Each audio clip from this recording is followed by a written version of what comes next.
Chapter 48 from the author. After 6 years of work, merciless toward myself, and with almost continuously tense mentation, I yesterday at last completed the setting down on paper, in a form, I think, accessible to everybody. The first of the 3 series of books I had previously thought out and 6 years ago begun. Just those 3 series in which I plan to actualize by means of the totality of the ideas to be developed.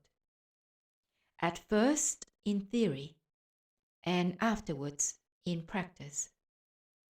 Also, by a means I had foreseen and prepared, 3 essential tasks I had set myself, namely, by means of the first series, to destroy in people everything which, in their false representations as it were, exists in reality, or in other words, to corrode without mercy all the rubbish accumulated during the ages in human mentation. By means of the second series, to prepare, so to say, new constructional material, and by means of the third, to build a new world.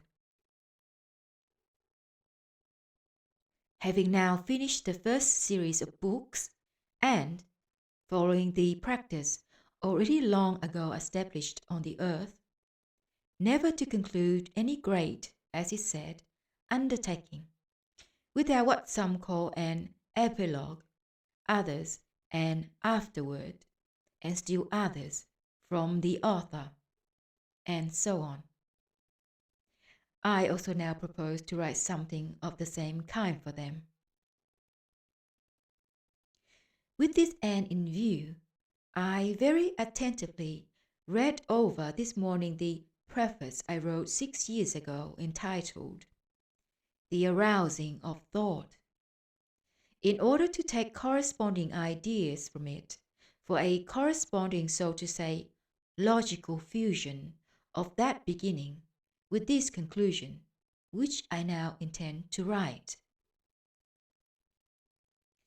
While I was reading that first chapter, which I wrote only 6 years ago, but which seems to me, by my present sensing, to have been written long, long ago, a sensing which is now in my common presence, obviously because during that time I had to think intensely, and even, as might be said, to experience all the suitable material required for 8 thick volumes. Not for nothing is it stated in that branch of genuine science entitled The Laws of Association of Human Mentation, which has come down from very ancient times, and is known to only a few contemporary people, that the sensing of the flow of time is directly proportional to the quality and quantity of the flow of thoughts. Well then, while I was reading just that first chapter, about which, as I said, I thought deeply from every aspect, and which I experienced under the most exclusive action of my own willed self-mortification, in which, moreover, I wrote at a time when the functioning of my entire whole, a functioning which engenders in a man what is called the power to manifest by his own initiative, was utterly disharmonized. That is to say, when I was still extremely ill owing to an accident that had not long before occurred to me, and which consisted of a charge and crash with my automobile at full speed into a tree standing silently, like an observer and reckoner of the passage of centuries at a disorderly tempo. On the historic road between the world capital of Paris and the town of Fontainebleau, a charge which, according to any sane human understanding, should have put an end to my life. There arose in me from the reading of that chapter a quite definite decision. Recalling my state during the period of the writing of that first chapter, I cannot help adding here, owing to still another certain small weakness in me, which consists of my always experiencing an inner satisfaction whenever I see appear on the faces of our estimable contemporary, as they are called, representatives of exact science, that very specific smile peculiar to them alone, that although my body after this accident was, as is said, so battered and everything in it so mixed up, that for months it looked like a fragment of a general picture which might be described as a bit of live meat in a clean bed. Nevertheless, and for all that, my correctly disciplined, what is usually called spirit, even in that physical state of my body, was not in the least depressed, as it should have been according to their notions, but, on the contrary, its power was even intensified by the heightened excitation which had arisen in it just before the accident, owing to my repeated disappointment in people, particularly in such people as are devoted, as they say, to science, and also to my disappointment in those ideals which until then had been in me, and which had gradually been formed in my common presence, thanks chiefly to the commandment inculcated in me in my childhood, enjoining that the highest aim and sense of human life is the striving to attain the welfare of one's neighbor, and that this is possible exclusively only by the conscious renunciation of one's own. And so, after I had very attentively read over that opening chapter of the first series, which I had written in the said conditions, and when in my memory by association there had been recalled the text of those many succeeding chapters, which, according to my conviction, ought to produce in the consciousness of the readers unusual impressions, which in turn always, as is said, engender substantial results, I, or rather this time, that dominant something in my common presence, which now represents the sum of the results obtained from the data crystallized during my life, data which engender, among other things, in a man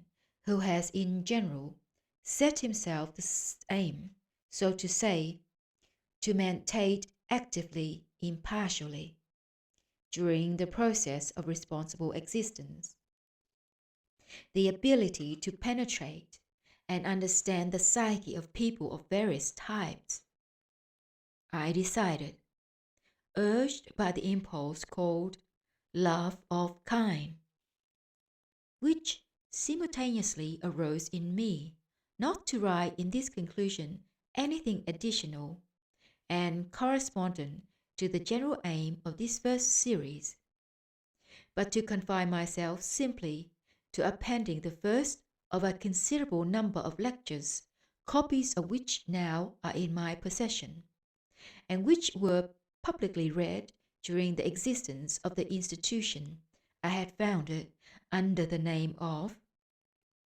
Institute for the harmonious development of man. That institution, by the way, no longer exists, and I find it both necessary and opportune, chiefly for the purpose of pacifying certain types from various countries, to make the categorical declaration here and now that I have liquidated it completely and forever. I was constrained with an inexpressible impulse of grief and despondency to make this decision to liquidate this institution and everything organized and carefully prepared for the opening the following year of 18 sections in different countries.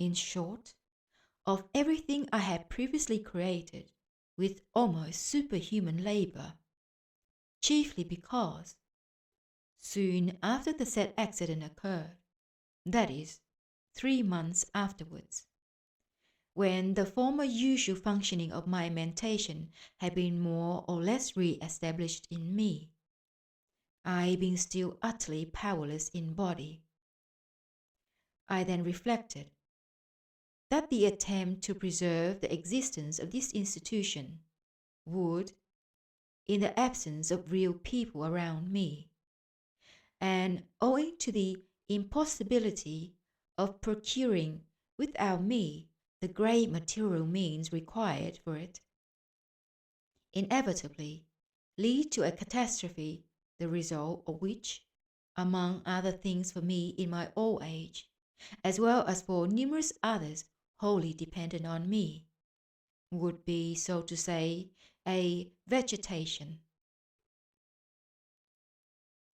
The lecture which I propose to append as a conclusion to this first series was more than once read by my, as they were then called, pupils of the first rank during the existence of the mentioned institution.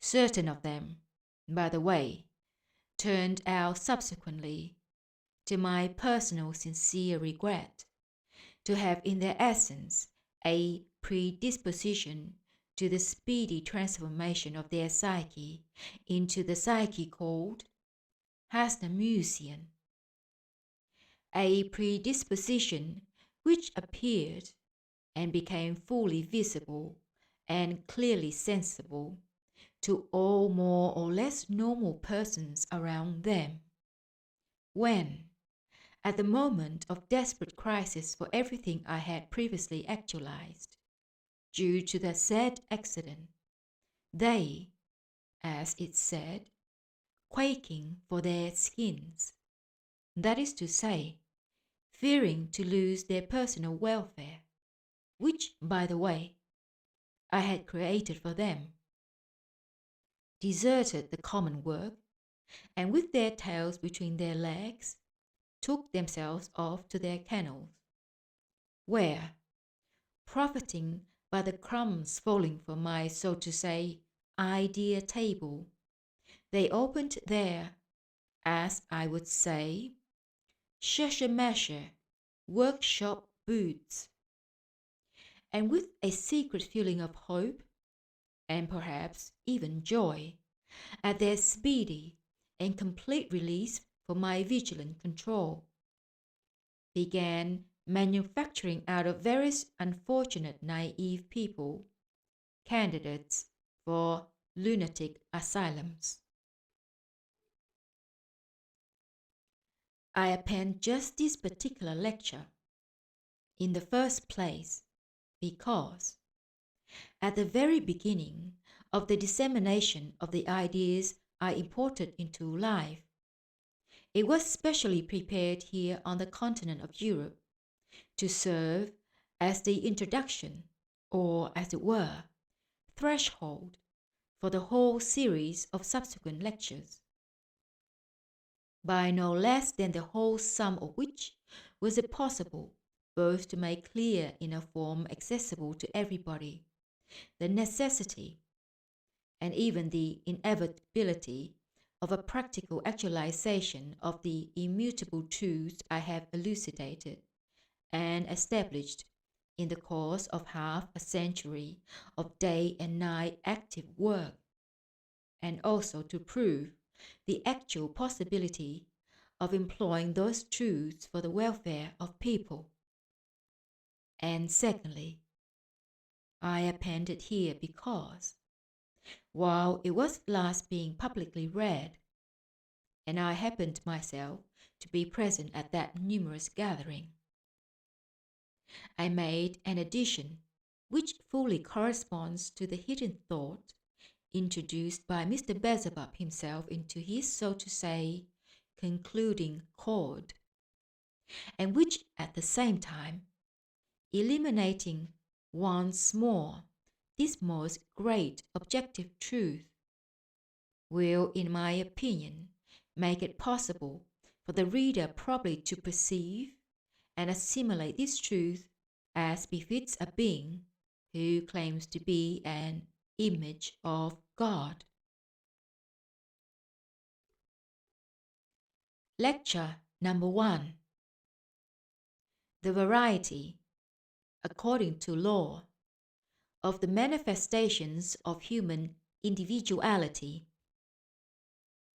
Last read in New York in the Neighborhood Playhouse in January 1924. According to the investigations of many scientists of past ages, and according to the data obtained at the present time by means of the quite exceptionally conducted researches of the Institute for the Harmonious Development of Man, according to the system of Mr. GURDJIEFF, the whole individuality of every man, according to laws and conditions of the process of life of people which have from the very beginning become established and gradually fixed on the earth, of whatever heredity he is the result, and whatever be the accidental surrounding conditions in which he arose and developed, must already at the beginning of his responsible life, as a condition of responding in reality to the sense and predestination of his existence as a man, and not merely as an animal, indispensably consist of 4 definite, distinct personalities. The first of these 4 independent personalities is nothing else than the totality of that automatic functioning, which is proper to man as well as to all animals.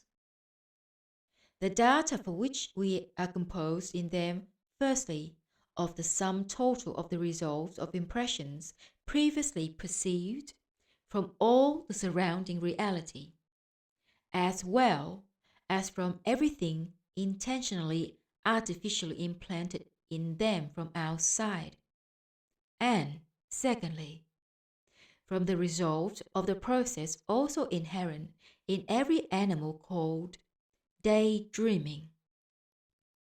And this totality of automatic functioning most people ignorant name consciousness, or at best, mentation. The second of the 4 personalities, functioning in most cases independently of the first, consists of the sum of the results of the data deposited and fixed, which have been perceived by the common presence of every animal through its 6 organs called receivers of the varied qualitied vibrations, which organs function in accordance with newly perceived impressions, and the sensitiveness of which depends upon transmitted heredity and on the conditions of the preparatory formation of the given individual for responsible existence. The third independent part of the whole being is the prime functioning of his organism, as well as what are called the motor reflex reciprocally affecting manifestations proceeding in it. And the quality of these manifestations also depends on those aforesaid results of heredity and of the circumstances during his preparatory formation.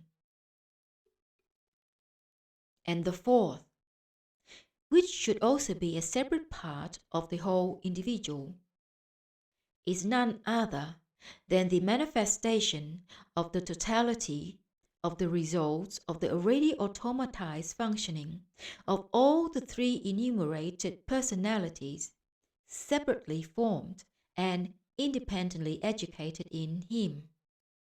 That is to say, it is that part which is called, in a being, I. In the common presence of a man, and for the spiritualization and manifestation of each of the enumerated three separately formed parts of his entire whole, there is an independent, as it is called, gravity center localization. And each of these gravity center localizations, each with its own entire system, has, for its general actualization, its own peculiarities and predispositions inherent in it alone. In consequence of this, in order to make possible the rounded perfecting of a man, a special corresponding correct education is indispensably necessary for each of these three parts, and not such a treatment as is given nowadays and also called education. Only then can the I which should be in a man be his own I.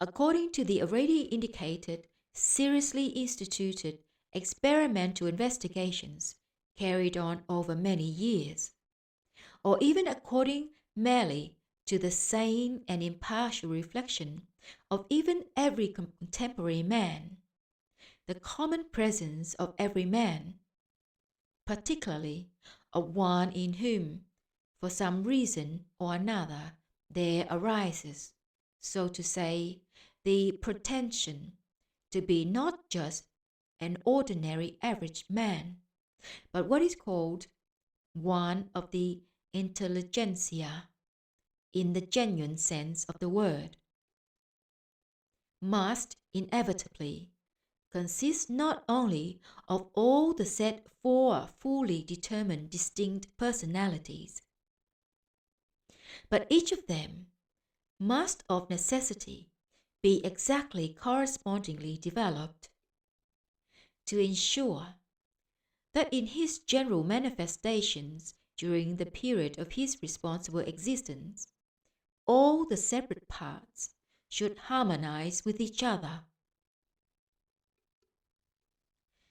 For a comprehensive and visible clarification to oneself of the varied sources of the arising and the varied qualities of the manifested personalities in the general organization of man, and also of the difference between what is called that I, which should be in the common presence of a man without quotation marks, that is, a real man, and, as it can be expressed, the pseudo I, which people today mistake for it. An analogy can be very well made. Though this analogy, as is said, has been worn threadbare by contemporary what are called spiritualists, occultists, theosophists, and other specialists in catching fish in muddy waters. In their cackle about what are called the mental, astral, and still other such bodies which are supposed to be in man. Nevertheless, it is well adapted to throw light on the question we are now considering. A man as a whole, with all his separately concentrated and functioning localizations, that is to say, his formed and independently educated personalities, is almost exactly comparable to that organization for conveying a passenger, which consists of a carriage, a horse, and a coachman. It must first of all be remarked that the difference between a real man and a pseudo-man, that is, between one who has his own I and one who has not, is indicated in the analogy we have taken by the passenger sitting in the carriage.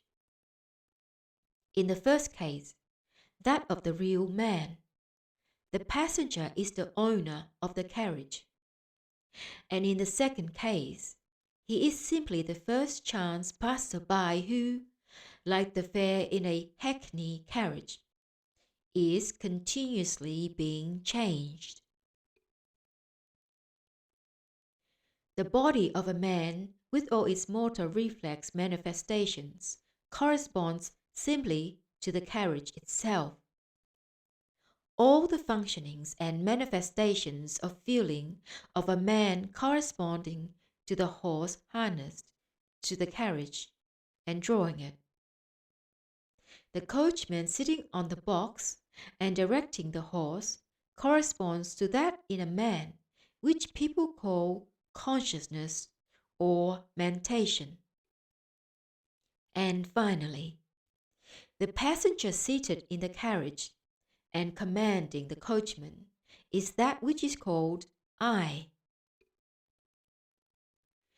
The fundamental evil among contemporary people is chiefly that, owing to the rooted and widespread abnormal methods of education of the rising generation, this fourth personality, which should be present in everybody on reaching responsible age, is entirely missing in them. And almost all of them consist only of the three enumerated parts, which parts, moreover, are formed arbitrarily of themselves and anyhow. In other words, almost every contemporary man of responsible age consists of nothing more nor less than simply a hackney carriage, and one moreover, composed as follows: a broken down carriage which has long ago seen its day, a crock of a horse, and, on the box, a tatterdemalion, a half-sleepy, half-drunken coachman, whose time, designated by Mother Nature for self-perfection, passes while he waits on a corner, fantastically daydreaming for any old chance passenger. The first passenger who happens along hides him and dismisses him just as he pleases. And not only him, but also all the parts subordinate to him.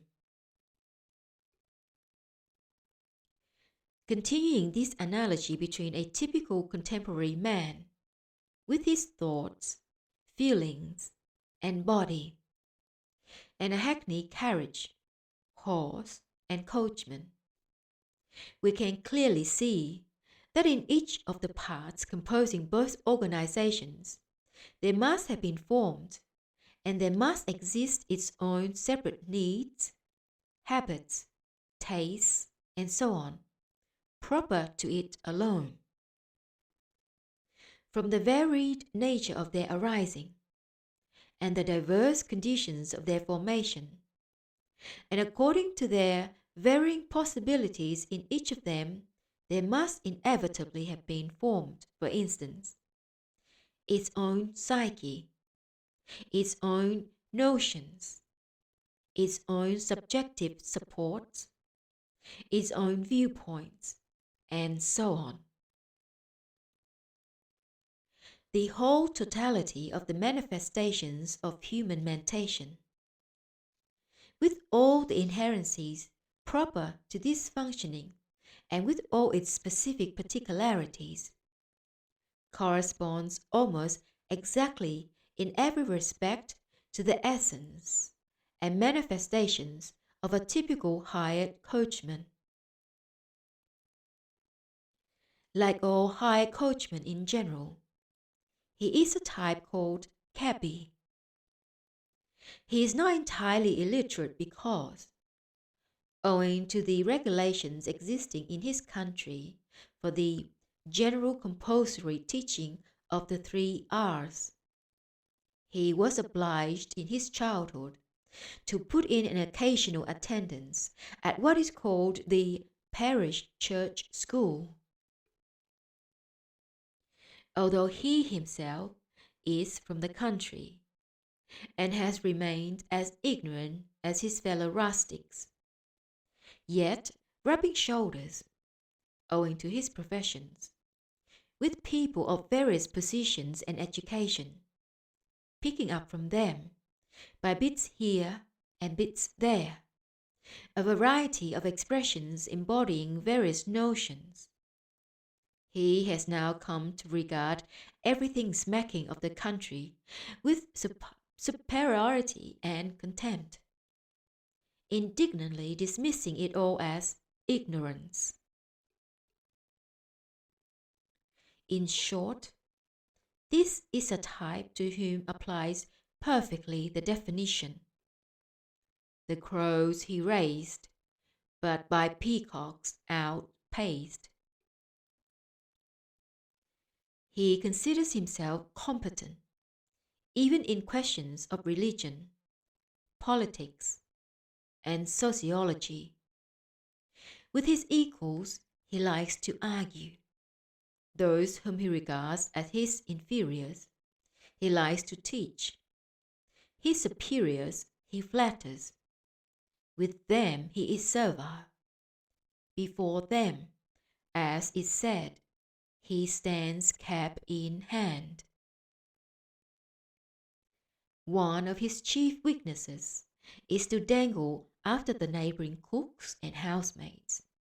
But best of all, he likes a good hearty tuck in, and to gulp down another glass or 2, and then, fully satiated, drowsily to daydream.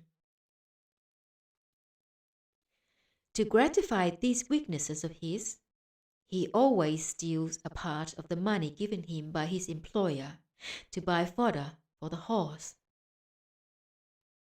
Like every cabby, he works, as is said, always under the lash. And if occasionally he does a job without being made, it is only in the hope of receiving tips. The desire for tips has gradually taught him to be aware of certain weaknesses in the people with whom he has dealings, and to profit himself by them. He has automatically learned to be cunning, to flatter, so to say, to stroke people the right way, and in general, to lie. On every convenient occasion, and at every free moment, he slips into a saloon or to a bar, where over a glass of beer he daydreams for hours at a time, or talks with a type like himself, or just reads the paper. He tries to appear imposing, wears a beard, and if he is thin, pats himself out to appear more important. The totality of the manifestations of the feeling localization in a man and the whole system of its functioning correspond perfectly to the horse of the hackney carriage in our analogy. Incidentally, this comparison of the horse with the organization of human feeling will serve to show up particularly clearly the error and one-sidedness of the contemporary education of the rising generation. The horse as a whole, owing to the negligence of those around it during its early years, and to its constant solitude, is as if locked up within itself.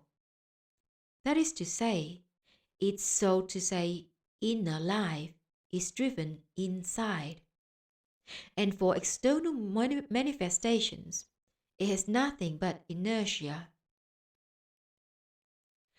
Thanks to the abnormal conditions around it, the horse has never received any special education, but has been molded exclusively under the influence of constant thrashings and vile abuse. It has always been kept tied up, and for food, instead of oats and hay, there is given to it merely straw, which is utterly worthless for its real needs. Never have seen in any of the manifestations towards it even the least love or friendliness. The horse is now ready to surrender itself completely to anybody who gives it the slightest caress. The consequence of all this is that all the inclinations of the horse, deprived of all interests and aspirations, must inevitably be concentrated on food, drink, and the automatic yearning towards the opposite sex. Hence, it invariably veers in the direction where it can obtain any of these. If, for example, it catches sight of a place where even once or twice it gratified one of the enumerated needs, it wastes the chance to run off in that direction. It must further be added that although the coachman has a very feeble understanding of his duties, he can nevertheless, even though only a little, think logically, and remembering tomorrow. He either from fear of losing his job or from the desire of receiving a reward, does occasionally evince an interest in doing something or other for his employer without being driven to it. But the horse, in consequence of their not having been formed in it at the proper time, owing to the absence of any special and corresponding education, any data at all for manifesting the aspirations requisite for responsible existence, of course fails to understand. And indeed, it cannot be expected that it should understand why in general it must do anything. Its obligations are therefore carried out quite inertly, and only from fear of further beatings. As far as the carriage or cart is concerned, which stands in our analogy for the body without any of the other independent formed parts of the common presence of a man, the situation is even worse. This cart, like most carts, is made of various materials, and furthermore is of a very complicated construction. It was designed, as is evident to every sane thinking man, to carry all kinds of burdens, and not for the purpose for which contemporary people employ it, that is, only for carrying passengers. The chief cause of the various misunderstandings connected with it springs from the fact that those who made the system of this cart intended it for travel on the by roads, and certain inner details of its general construction were in consequence foreseeingly made to answer to this aim. For example, the principle of its greasing, one of the chief needs of a construction of such different materials, was so devised that the grease should spread over all the metallic parts from the shaking received from the jolts inevitable on such roads. Whereas now, this cart that was designed for travelling on the by-roads finds itself stationed on a rank in the city and travelling on smooth, level, asphalted roads. In the absence of any shocks whatsoever while going along such roads, no uniform greasing of all its parts occurs, and some of them consequently must inevitably rust and cease to fulfill the action intended for them. A cart goes easily as a rule if its moving parts are properly greased. With too little grease, these parts get heated and finally red hot, and thus the other parts get spoiled. On the other hand, if in some part there is too much grease, the general movement of the cart is impaired, and in either case it becomes more difficult for the horse to draw it. The contemporary coachman, our cabby, neither knows nor has any suspicion of the necessity of greasing the cart. And even if he does grease it, he does so without proper knowledge, only on hearsay, blindly following the directions of the first comer. That is why, when this cart, now adapted more or less for travel on smooth roads, has for some reason or other to go along a by-road, something always happens to it. Either a nut gives way, or a bolt gets bent, or something or other gets loose. And after these attempts at travelling along such roads, the journey rarely ends without more or less considerable repairs. In any case, to make use of this cart for the purposes for which it was made is already impossible without risk. If repairs are begun, it is necessary to take the cart all to pieces, examine all its parts, and, as is done in such cases, kerosene them, clean them, and put them together again. And frequently, it becomes clearly necessary immediately and without fail to change a part. This is all very well if it happens to be an inexpensive part, but it may turn out to be more costly than a new cart. And so, all that has been said about the separate parts of that organization of which, taking as a whole, a hackney carriage consists can be fully applied also to the general organization of the common presence of a man. Owing to the absence among contemporary people of any knowledge and ability specially to prepare in a corresponding way the rising generation for responsible existence by educating all the separate parts composing their common presences, every person of today is a confused and extremely ludicrous something. That is to say, again, using this example we have taken, a something resembling the following picture.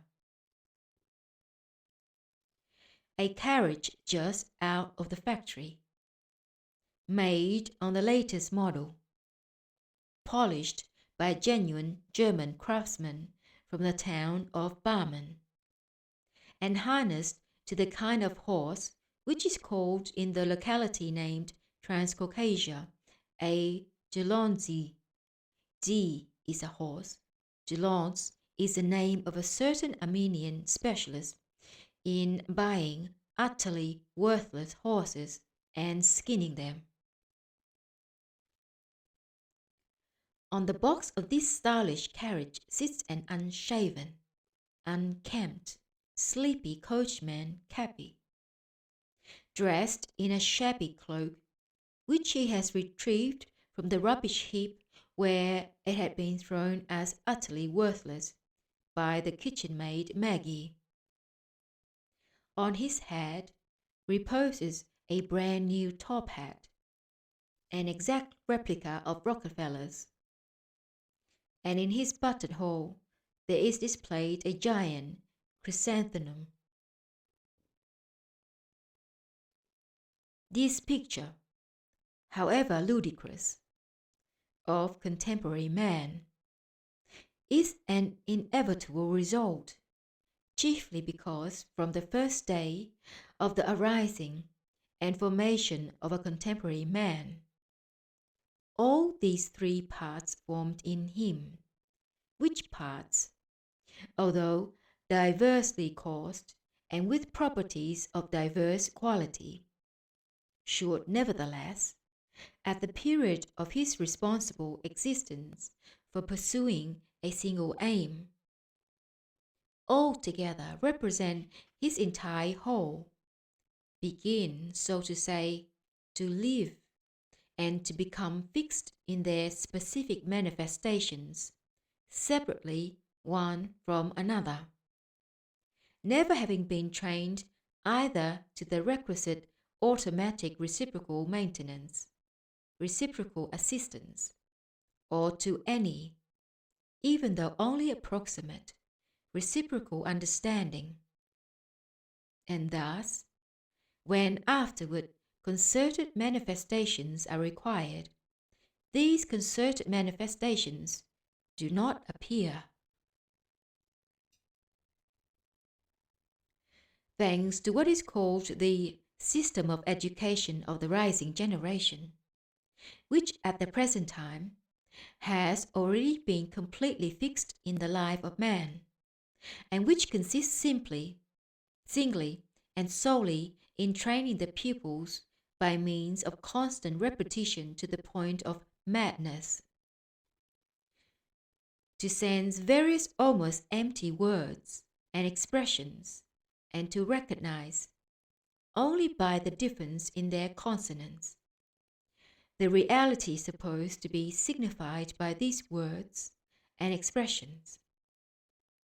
The coachman is still able to explain after a fashion the various desires arising in him, but only to types similar to his own outside of his common presence. And he is sometimes even able approximately to understand others. This coachman Cappy of ours, gossiping with other coachmen while waiting for a fare, and sometimes, as it said, flirting at the gate with the neighbour's maid, even learns various forms of what is called amiability. He also, by the way, according to the external condition of the life of coachmen in general, gradually automatized himself to distinguish one street from the other, and to calculate, for instance, during repairs in some street, how to get to the required street from another direction. But as for the horse, although the maleficent invention of contemporary people, which is called education, does not extend over the horse's formation, and in consequence, its inherited possibilities are not atrophied. Yet, owing to the fact that this formation proceeds under the conditions of the abnormally established process of the ordinary existence of people, and that the horse grows up ignored like an orphan by everybody, and moreover, an ill-treated orphan. It neither acquires anything corresponding to the established psyche of the coachman, nor learns anything of what he knows, and hence is quite ignorant of all the forms of reciprocal relationship which have become usual for the coachman, and no contact is established between them for understanding each other. It is possible, however, that in its locked-in life, the horse does nevertheless learn some form of relationship with the coachman, and that even, perhaps, it is familiar with some language. But the trouble is that the coachman does not know this and does not even suspect its possibility. Apart from the fact that, owing to the said abnormal conditions, no data for even an approximate understanding of each other are formed between the horse and the coachman, there are also still other and numerous external causes, independent of them, which fail to give them the possibility of together actualizing that one purpose for which they were both destined. The point is that just as the separate independent parts of a hackney are connected, namely, the carriage to the horse by the shafts and the horse to the coachman by the reins, so also are the separate parts of the general organization of man connected with each other, namely, the body is connected to the feeling organization by the blood, and the feeling organization is connected to the organization actualizing the functioning of mentation or consciousness by what is called Handblattzoin, that is, by that substance which arises in the common presence of a man from all intentionally made being efforts. The wrong system of education existing at the present time has led to the coachman ceasing to have any effect whatever on his horse, unless we allow the fact that he is merely able by means of the reins to engender in the consciousness of the horse just three ideas: right, left, and stop. Strictly speaking, he cannot always do even this, because the reins in general are made of materials that react to various atmospheric phenomena. For example, during a pouring rain, they swell and contract, and in heat, the contrary, thereby changing the effect upon the horse's automatized sensitiveness of perception. The same proceeds in the general organization of the average man, whenever from some impression or other, the, so to say, density and tempo of the Handblattzoin changes in him, when his thoughts entirely lose all possibility of affecting his feeling organization. And so, to resume all that has been said, one must willy-nilly acknowledge that every man should strive to have his own I. Otherwise, he will always represent a hackney carriage, and in which any fare can sit, and which any fare can dispose of just as he pleases. And here it would not be superfluous to point out that the Institute for the Harmonious Development of Man, organized on the system of Mr. Gurdjieff, has, among its fundamental tasks, also the task of, on the one hand, correspondingly educating in its pupils each of the enumerated independent personalities separately, as well as in their general reciprocal relationship, and on the other hand, of begetting and fostering in each of its pupils what every bearer of the name of man without quotation marks should have, his own eye. For a more exact, so to say, scientific definition of the difference between a genuine man, that is, man as he ought to be, and a man whom we have called man in quotation marks, that is, such men as almost all contemporary people have become. It is fitting to repeat what was said about this by Mr. Gurdjieff himself in one of his personal lecture talks. It was as follows.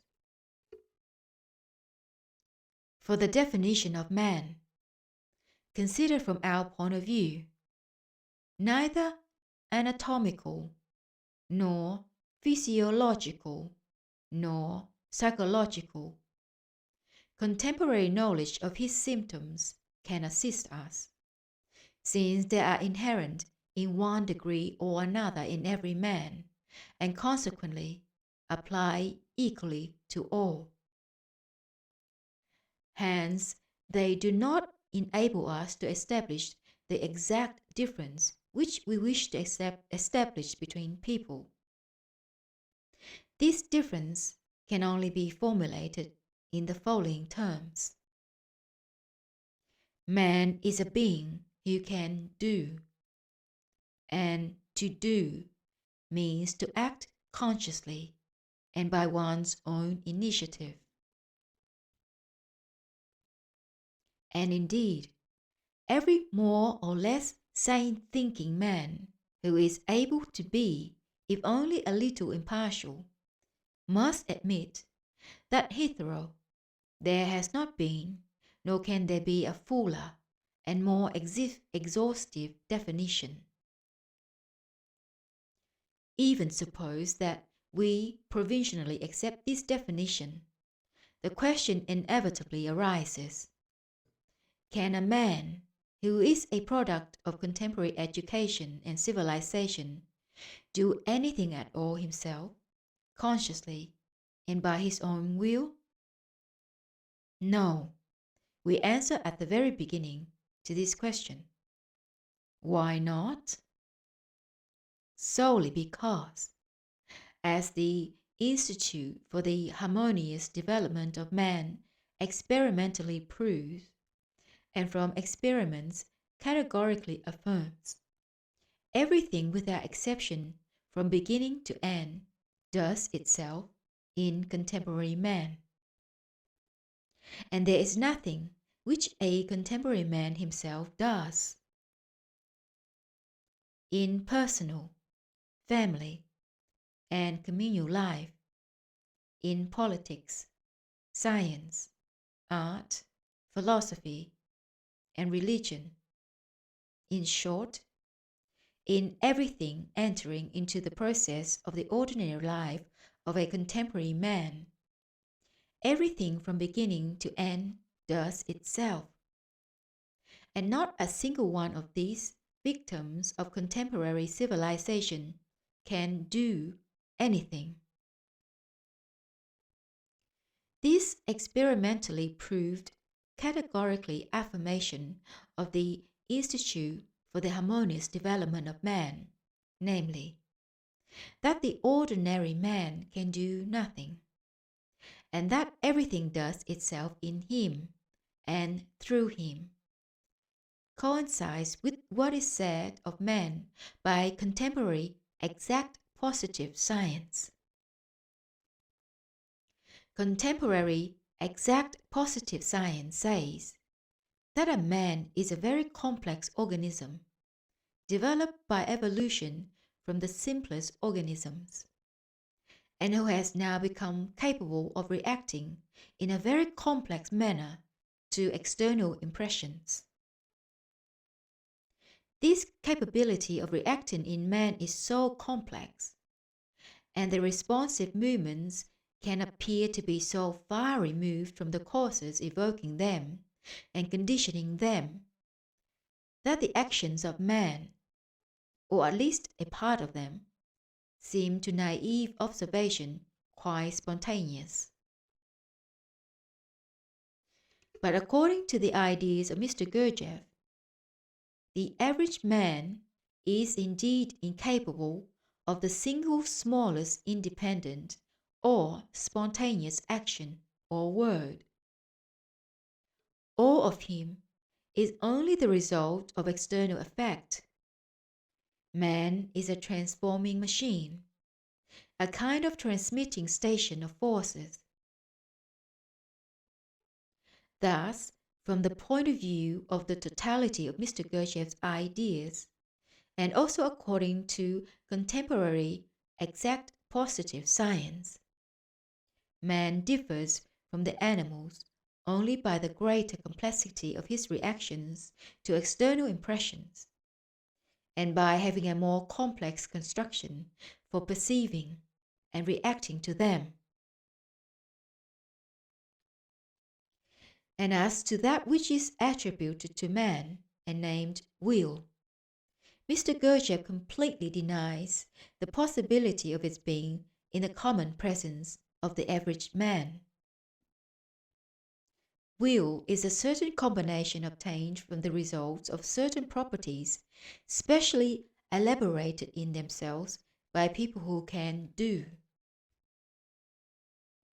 In the presences of average people, what they call will is exclusively only the resultant of desires. Real will is a sign of a very high degree of being, in comparison with the being of the ordinary man. But only those people who possess such being can do. All other people are simply automatons, machines, or mechanical toys set in motion by external forces, acting just in so far as the spring placed in them by surrounding accidental conditions acts. And this spring can neither be lengthened nor shortened, nor change in any way on its own initiative. And so, while admitting great possibilities in man, we deny him any value as an independent unit as long as he remains such as he is at the present time. For the purpose of confirming the complete absence in the average man of any will whatsoever, I will add here a passage from another of Mr. Gurdjieff's personal lectures, in which the manifestations of this famous assumed will in man are picturesquely described. Addressing those present, Mr. Gurdjieff then said, "You have plenty of money, luxurious conditions of existence, and universal esteem and respect. At the head of your well-established concerns are people absolutely reliable and devoted to you. In a word, your life is a bed of roses.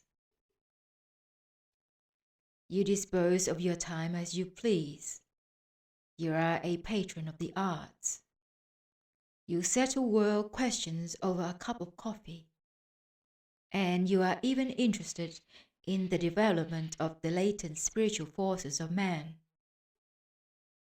You're not unfamiliar with the needs of the spirit, and are well versed in philosophical matters.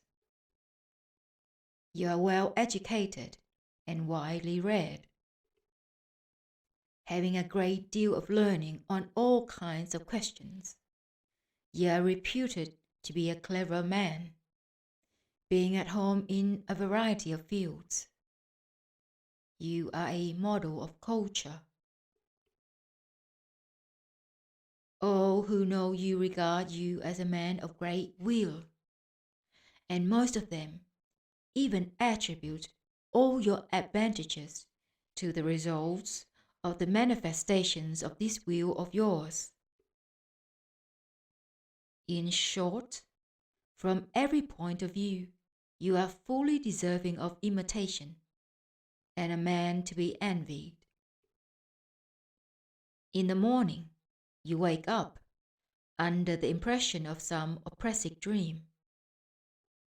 Your slightly depressed state, that dispersed on awakening, has nevertheless left its mark. A certain languidness and hesitancy in your movements. You go to the mirror to comb your hair and carelessly drop the brush. You have only just picked it up when you drop it again. You then pick it up with a shade of impatience, and in consequence, you drop it a third time. You try to catch it as it is falling, but from an unlucky blow of your hand, the brush makes for the mirror. In vain you rush to save it. Crack! There is a star of cracks on that antique mirror, of which you were so proud. Damn! Devil take it! And you experience a need to vent your fresh annoyance on someone or other. And not finding the newspaper beside your morning coffee, the servant having forgotten to put it there, the cup of your patient overflows, and you decide that you cannot stand the fellow any longer in the house. It is time for you to go out. The weather being pleasant, and not having far to go, you decide to walk. Behind you glides your new automobile of the latest model. The bright sunshine somewhat calms you, and a crowd which has collected at the corner attracts your attention. You go nearer, and in the middle of the crowd, you see a man lying unconscious on the pavement. A policeman, with the help of some of the, as they are called, idlers, who have collected, puts the man into a taxi to take him to the hospital. Thanks merely to the likeness, which has just struck you, between the face of the chauffeur and the face of the drunkard you bumped into last year, when you were returning somewhat tipsy yourself from a rowdy birthday party. You notice that the accident on the street corner is unaccountably connected in your associations with a marine you ate at that party. Ah, what a marine that was! That servant of yours, forgetting your newspaper today, spoiled your morning coffee. Why not make up for it at once? Here is a fashionable cafe where you sometimes go with your friends. But why did you recall the servant? Had you not almost entirely forgotten the morning's annoyances?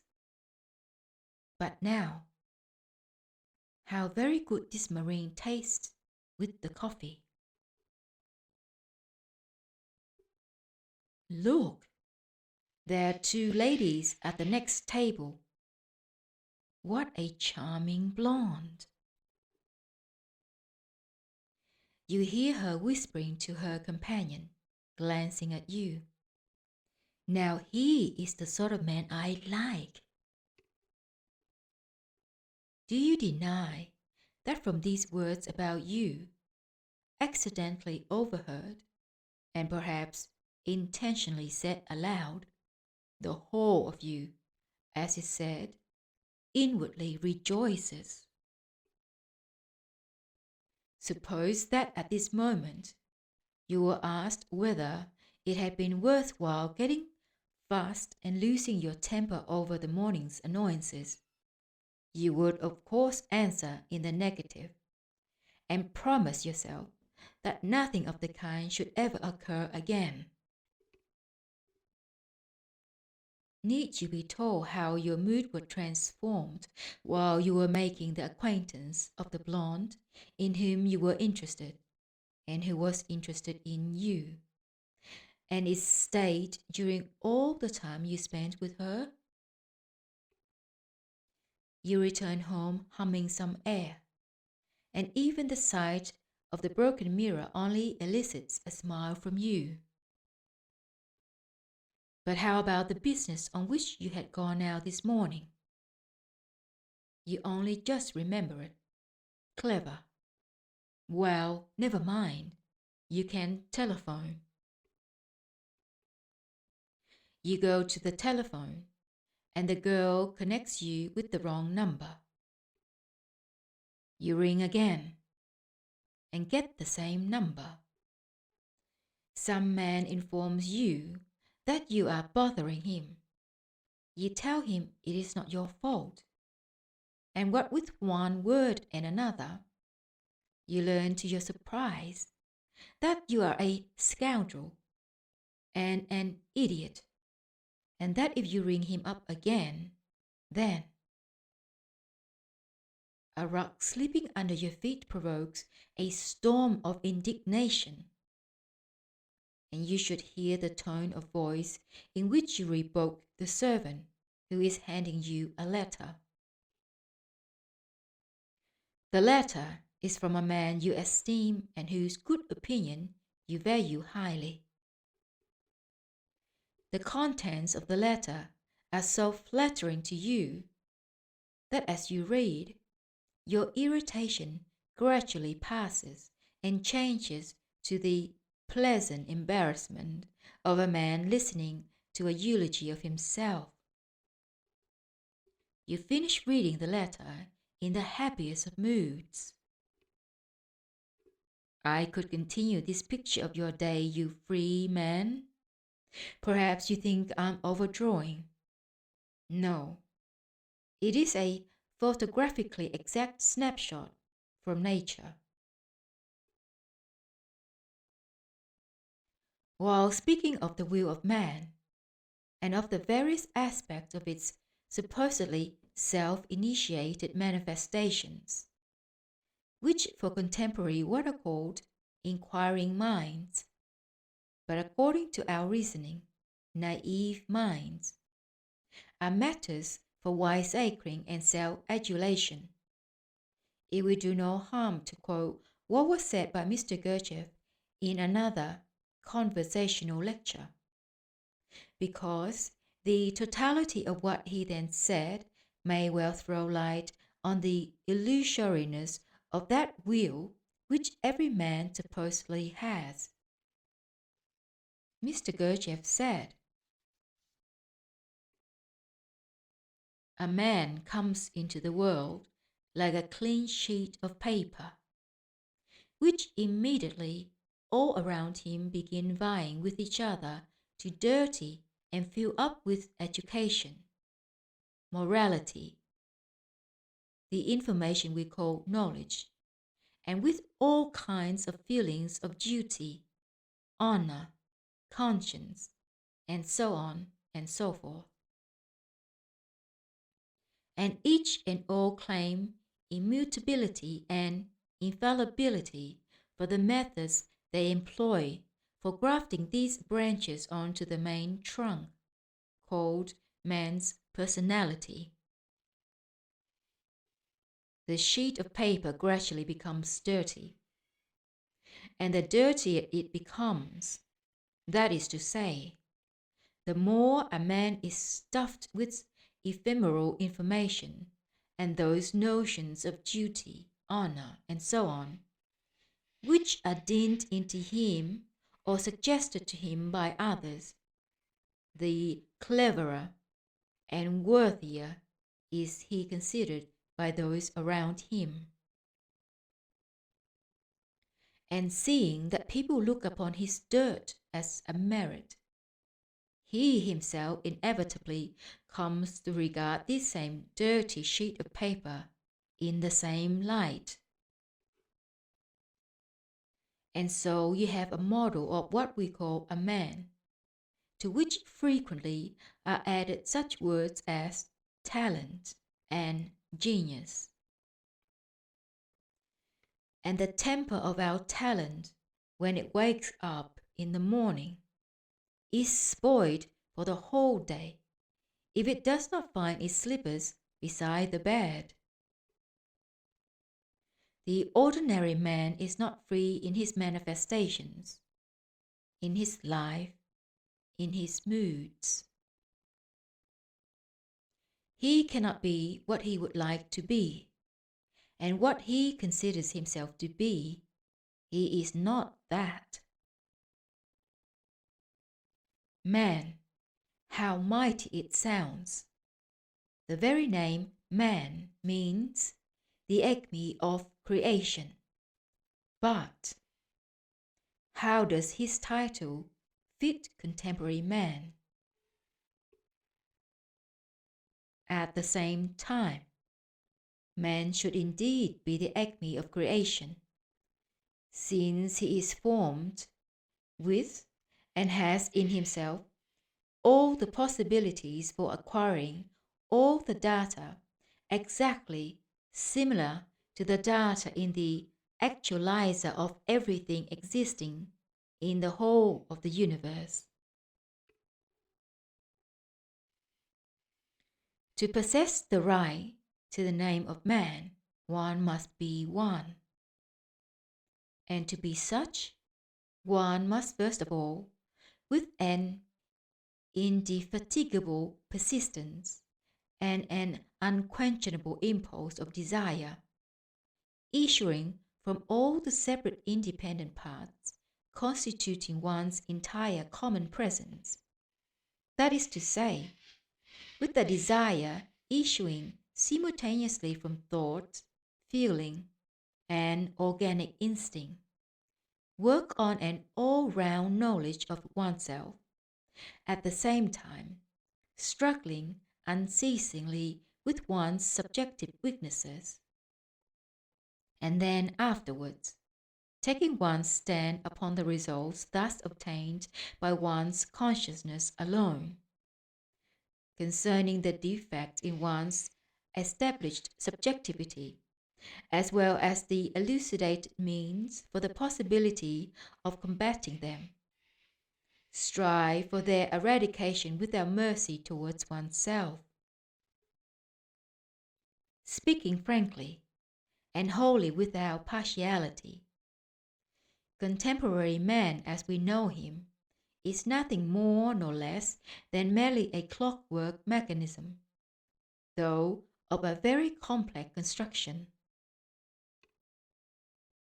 About his mechanicality, a man must without fail think deeply from every aspect, and with an entire absence of partiality, and well understand it, in order fully to appreciate what significance that mechanicality and all its involved consequences and results may have both for his own further life, as well as for the justification of the sense and aim of his arising and existence.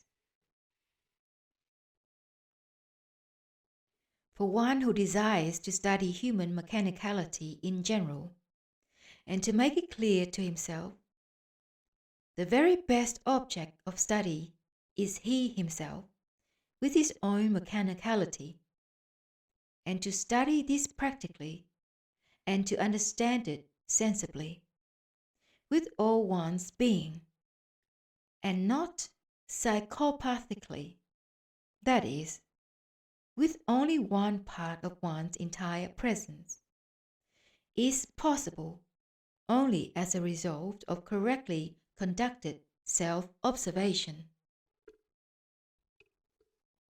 And as regards this possibility of correctly conducting self-observation, and conducting it without the risk of incurring the maleficent consequences which have more than once been observed from people's attempt to do this without proper knowledge, it is necessary that the warning must be given. in order to avoid the possibility of excessive zeal. That our experience, based on the vast exact information we have, has shown that this is not so simple a thing as at first glance it may appear. This is why we make the study of the mechanicality of contemporary man the groundwork of a correctly conducted self-observation.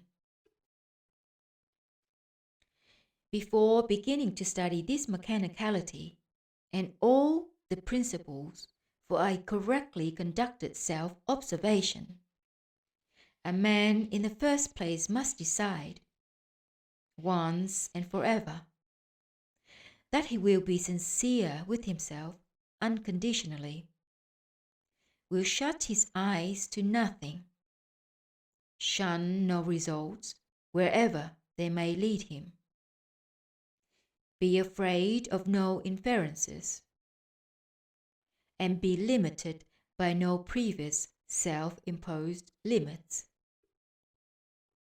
And secondly, in order that the elucidation of these principles may be properly perceived and transubstantiated in the followers of this new teaching, it is necessary to establish a corresponding form of language, since we find the established form of language quite unsuitable for such elucidations.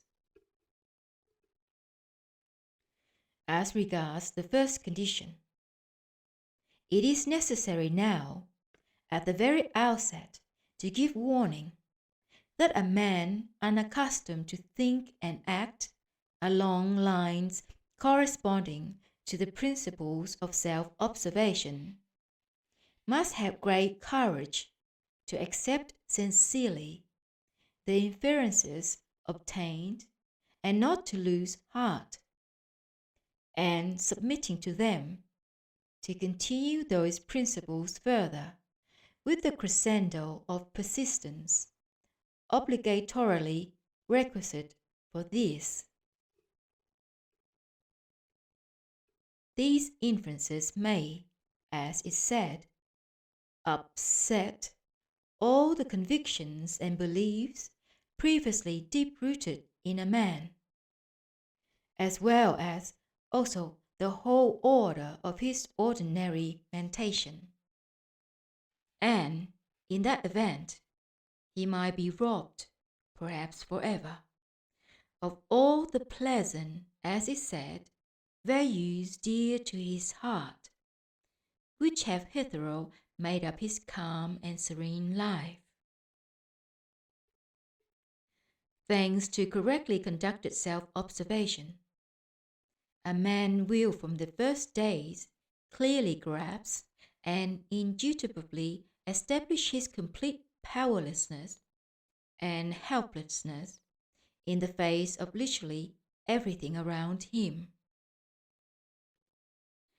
With the whole of his being, he will be convinced that everything governs him, everything directs him. He neither governs nor directs anything at all.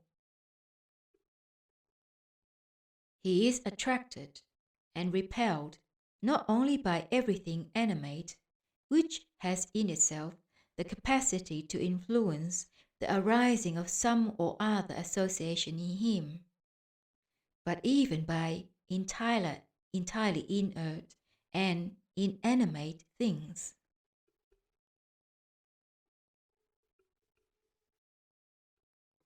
Without any self-imagination or self-calming impulses, which have become inseparable from contemporary man, he will cognize that his whole life is nothing but a blind reacting to the said attractions and repulsions.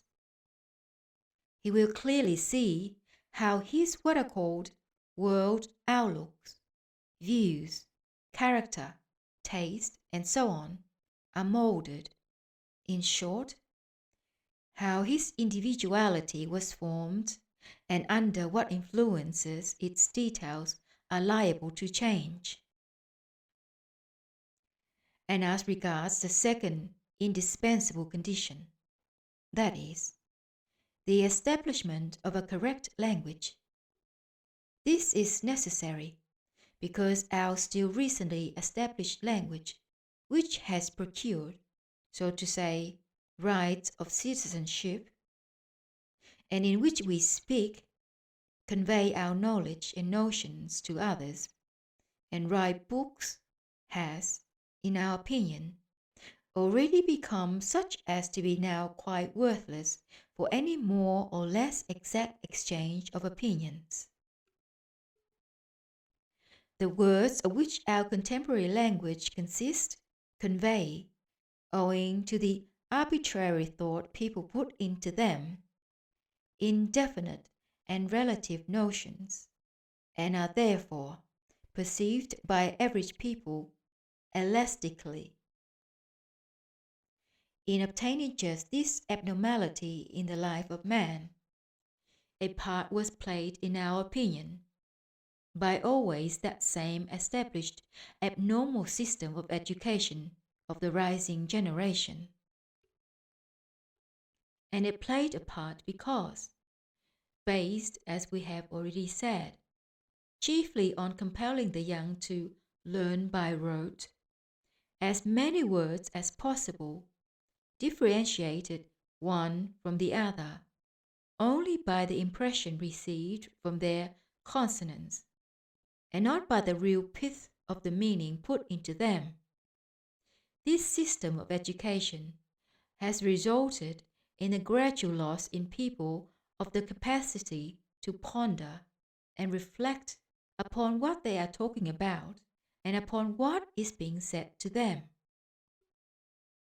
As a result of the loss of this capacity, and in view, at the same time, of the necessity to convey thoughts more or less exactly to others, they are obliged, in spite of the endless number of words already existing in all contemporary languages, either to borrow from other languages or to invent always more and more words, which has finally brought it about that when a contemporary man wishes to express an idea for which he knows many apparently suitable words, and expresses this idea in a word which seems, according to his mental reflection, to be fitting, he still instinctively feels uncertain whether his choice is correct, and unconsciously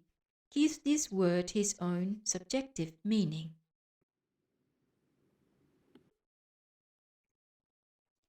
Owing on the one hand to this already automatized usage, and on the other hand to the gradual disappearance of the capacity to concentrate his active attention for any length of time, the average man, on uttering or hearing any word, involuntarily emphasizes and dwells upon this or that aspect of the notion conveyed by the word, invariably concentrating the whole meaning of the word upon one feature of the notion indicated by it. That is to say, the word signifies for him not all the implications of the given idea, but merely the first chance significance dependent upon the ideas formed in the link of automatic associations flowing in him. Hence, every time that in the course of conversation the contemporary man hears or speaks one and the same word, he gives it another meaning, at times quite contradictory to the sense conveyed by the given word. For any man who has become aware of this to some degree, and has learned more or less how to observe, this tragic comic feast of sound is particularly sharply constated and made evident when others join the conversation of two contemporary people. Each of them puts his own subjective sense into all the words that have become gravity center words in the said, so to say, symphony of words without content. And to the ear of this impartial observer, it is all perceived only as what is called in the ancient Sinokooloopianian tales of the 1001 Nights, cacophonous, fantastic nonsense. Conversing in this fashion, contemporary people nevertheless imagine they understand one another and are certain that they are conveying their thoughts to each other. We, on the other hand, relying upon a mass of indisputable data confirmed by psycho-physical chemical experiments, categorically affirm that as long as contemporary people remain as they are, that is to say, average people, they will never, whatever they may be talking about among themselves, and particularly if the subject be abstract, understand the same notions by the same words, nor will they ever actually comprehend one another. This is why, in the contemporary average man, every inner experience, and even every painful experience, which engenders mentation, and which has obtained logical results, which might in other circumstances be very beneficent to those round about, is not manifested outwardly, but is only transformed into, so to say, an enslaving factor for him himself. Thanks to this, even the isolation of the inner life of each individual man is increased, and as a consequence, what is called the mutual instruction, so necessary to people's collective existence, is always more and more destroyed. Owing to the loss of the capacity to ponder and reflect, whenever the contemporary average man hears or employs in conversation any word with which he is familiar only by its consonants, he does not pause to think, nor does there even arise in him any question as to what exactly is meant by this word. He, having already decided, once and for all, both that he knows it and that others know it too. Question, perhaps, does sometimes arise in him when he hears an entirely unfamiliar word the first time. But in this case, he is content merely to substitute for the unfamiliar word another suitable word of familiar consonants, and then to imagine that he has understood it. To bring home what has just been said, an excellent example is provided by the word so often used by every contemporary man, world. If people knew how to grasp for themselves what passes in their thoughts when they hear or use the word world, then most of them would have to admit, if of course they intended to be sincere, that the word carries no exact notion whatever for them. Catching by ear simply the accustomed consonants, the meaning of which they assume that they know, it is as if they say to themselves, "Ah, world, I know what this is," and serenely go on thinking. Should one deliberately arrest their attention on this word and know how to probe them to find just what they understand by it, they will at first be plainly, as is said, embarrassed, but quickly pulling themselves together, that is to say, quickly deceiving themselves, and recalling the first definition of the word that comes to mind. They will then offer it as their own, although in fact they had not thought of it before. If one has the requisite power and could compel a group of contemporary people, even from among these who have received, so to say, a good education, to state exactly how they each understand the word world, they would all so beat about the bush that involuntarily one would recall even castor oil with a certain tenderness.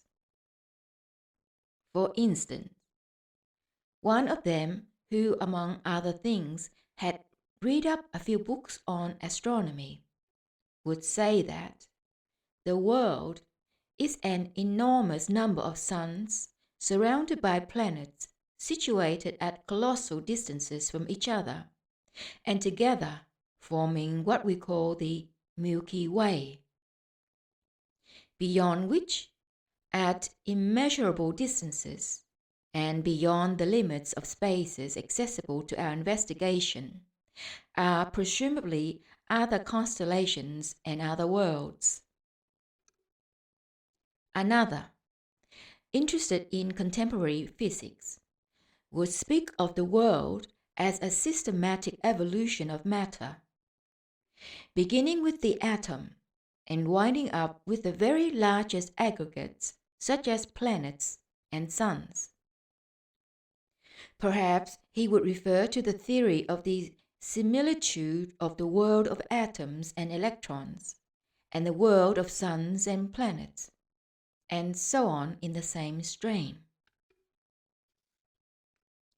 One who, for some reason or other, had made a hobby of philosophy and read all the mishmash on that subject, would say that the world is only the product of our subjective picturings and imaginings, and that our earth, for example, with its mountains and seas, its vegetable and animal kingdoms, is a world of appearances, an illusory world.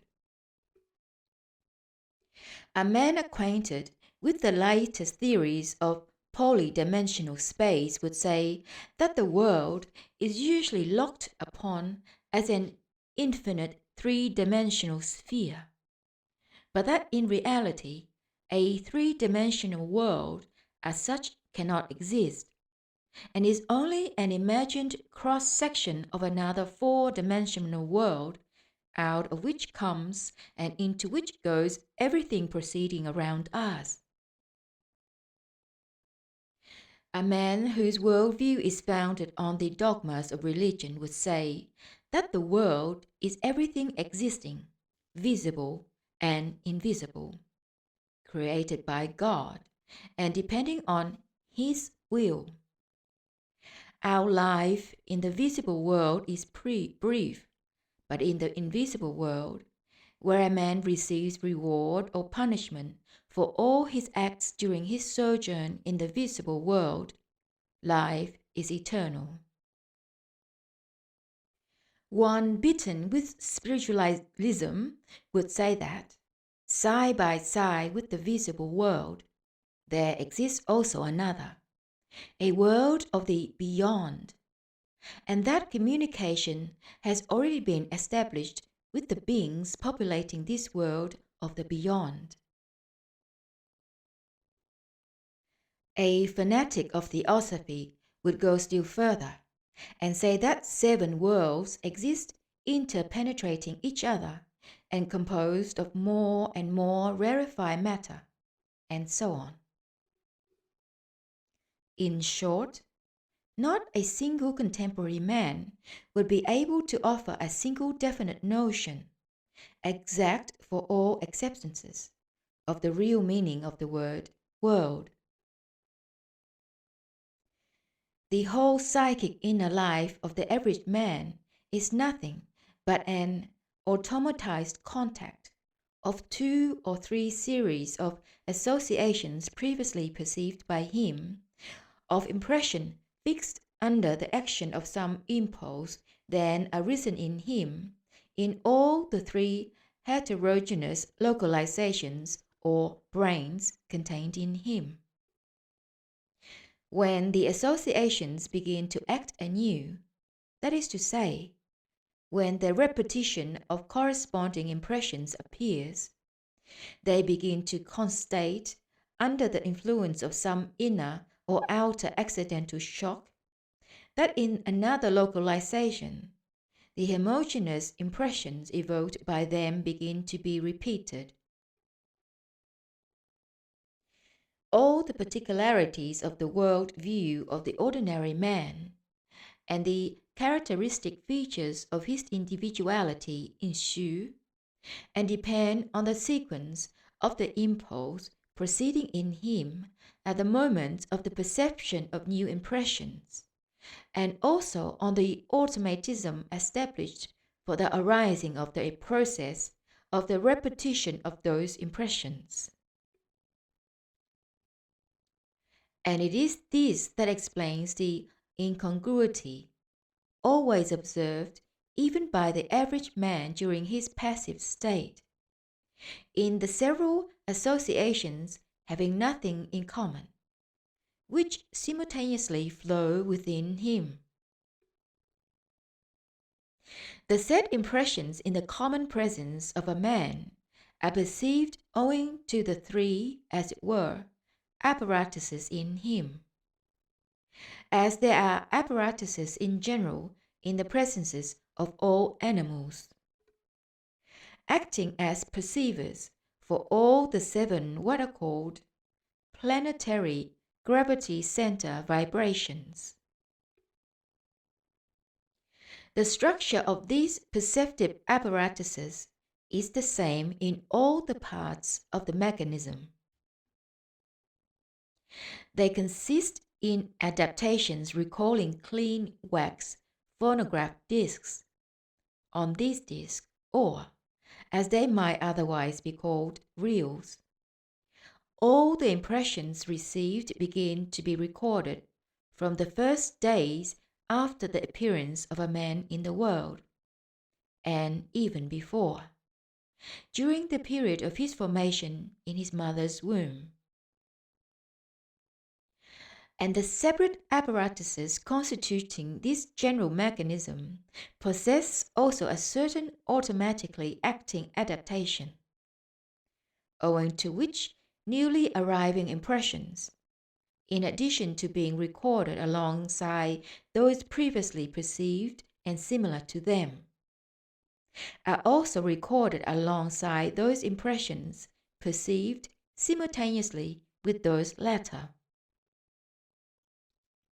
Thus, every impression experienced is inscribed in several places and on several reels, and there, on these reels, it is preserved unchanged. These impressed perceptions have such a property that from contact with homogeneous vibrations of the same quality, they, so to say, rouse themselves, and there is then repeated in them an action similar to the action which evoked their first arising. And it is this repetition of previously perceived impressions engendering what is called association, and the parts of this repetition which enter the field of a man's attention, that together condition what is termed memory. The memory of the average man, in comparison with the memory of a man harmoniously perfected, is a very, very imperfect adaptation for his utilization, during his responsible life, of his previously perceived store of impressions. With the aid of memory, the average man from among impressions previously perceived can make use of and, so to say, keep track of only a very small part of his whole store of impressions, whereas the memory proper to the real man keeps track of all his impressions without exception, whenever they may have been perceived. Many experiments have been made, and it has been established with indubitable exactitude that every man in definite states, as for example, in the state of a certain state of hypnotism, can remember to the most minute particular everything that has ever happened to him. He can remember all the details of the surroundings and the faces and voices of the people around him, even those of the first days of his life, when he was still, according to people's notions, an unconscious being. When a man is in one of these states, it is possible, artificially, to make even the reels hidden in the most obscure corners of the mechanism start working. But it often happens that these reels begin to unwind of themselves under the influence of some overt or hidden shock evoked by some experiencings, whereupon there suddenly rise up before the man long forgotten scenes, picturings, faces, and so on. At this point, I interrupted the lecturer and considered it opportune to make the following addition. The addition: such is the ordinary average man, an unconscious slave of the whole entire service to all universal purposes, which are alien to his own personal individuality. He may live through all his years as he is, and as such be destroyed forever. But at the same time, great nature has given him the possibility of being not merely a blind tool of the whole of the entire service to these all universal objective purposes, but, while serving her and actualizing what is foreordained for him, which is the lot of every breathing creature, of working at the same time also for himself, for his own egoistic individuality. This possibility was given also for service to the common purpose, owing to the fact that, for the equilibrium of these objective laws, such relatively liberated people are necessary. Although the said liberation is possible, nevertheless, whether any particular man has the chance to attain it, this is difficult to say. There are a mass of reasons which may not permit it, and moreover, which in most cases depend neither upon us personally nor upon great laws, but only upon the various accidental conditions of our arising and formation, of which the chief are heredity, and the conditions under which the process of our preparatory age flows. It is just these uncontrollable conditions which may not permit this liberation. The chief difficulty in the way of liberation from whole entire slavery consists in this, that it is necessary, with an intention issuing from one's own initiative and persistence, and sustained by one's own efforts. That is to say, not by another's will, but by one's own, to obtain the eradication from one's presence, both of the already fixed consequences of certain properties of that something in our forefathers called the organ Kundabuffer, as well as the predisposition to those consequences which might again arise. In order that you should have at least an approximate understanding of this strange organ with its properties, and also of the manifestations in ourselves of the consequences of these properties, we must dwell a little longer upon this question and speak about it in somewhat greater detail.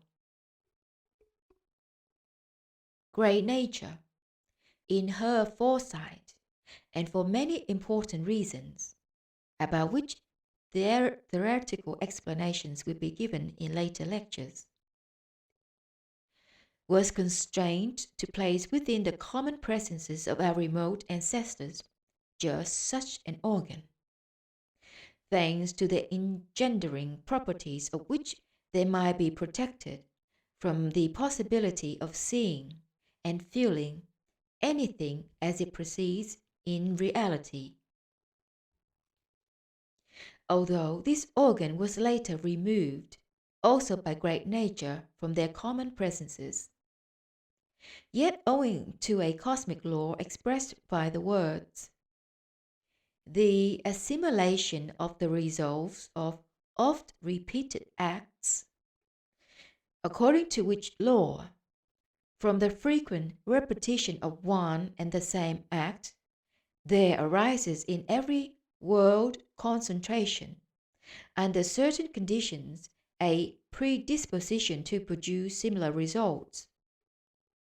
This law-conformable predisposition, which arose in our forefathers, was transmitted by heredity from generation to generation, so that when their descendants, in the process of their ordinary existence, established numerous conditions which proved to be congenial for the said law conformableness, from that time on, the consequences of the various properties of this organ arose in them, and being assimilated owing to transmission by heredity from generation to generation, they ultimately acquired almost the same manifestations as those of their ancestors.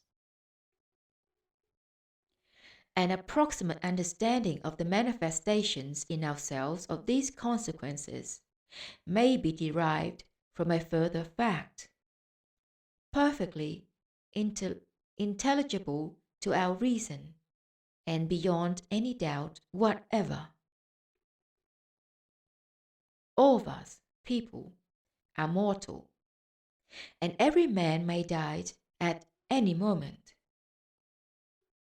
Now, the question arises, can a man really picture to himself, and so to say, experience in his consciousness the process of his own death?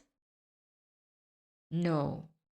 His own death and the experiencing of this process a man can never, however he may wish, picture to himself. A contemporary ordinary man can picture to himself the death of another, though even this not fully. He can picture to himself, for instance, that a certain Mr. Smith leaves the theatre and, crossing the street, falls beneath an automobile and is crushed to death. Or that a signboard blown down by the wind falls on the head of Mr. Jones, who happened to be passing, and kills him on the spot. Or that Mr. Brown, having eaten bad crayfish, gets poisoned and, no one being able to save him, dies the next day. Anyone can easily picture all this. But can the average man contemplate the same possibility for himself as he admits for Mr. Smith, Mr. Jones, and Mr. Brown, and feel and live through all the despair from the fact that those events may happen to him? Think, what would happen to a man who clearly pictured to himself and lives through the inevitability of his own death? If he seriously ponders and is really able to enter deeply into this and to cognize his own death, what could be more terrifying? In ordinary life, particularly in recent times, over and above the depressing fact of the inevitability of death, which must infallibly occur to them, there are indeed for people a large number of other similar facts, whose real picturing alone of the possibility of experiencing them must evoke in us feelings of inexpressible and intolerable anguish. Suppose that such contemporary people as have already lost entirely all possibility of having any real objective hope for the future. That is to say, those of them who have never sown anything during their responsible life, and who in consequence have nothing to reap in the future. Suppose they should cognize the inevitability of their speedy death, then from only an experiencing in thought alone would they hang themselves. The particularity of the action of the consequences of the properties of the said organ on the common psyche of people consists just in this, that, thanks to it, there does not arise among most contemporary people these three-brained beings in whom were placed all the hopes and expectations of our Creator, as possible servers of higher purposes. The cognition of any of these genuine terrors, and also that enables them peacefully to carry on their existence in unconscious fulfillment of what was foreordained, but in the service only of nature's nearest immediate aims, as they have meanwhile lost, on account of their unbecoming abnormal life, any possibility of serving higher purposes.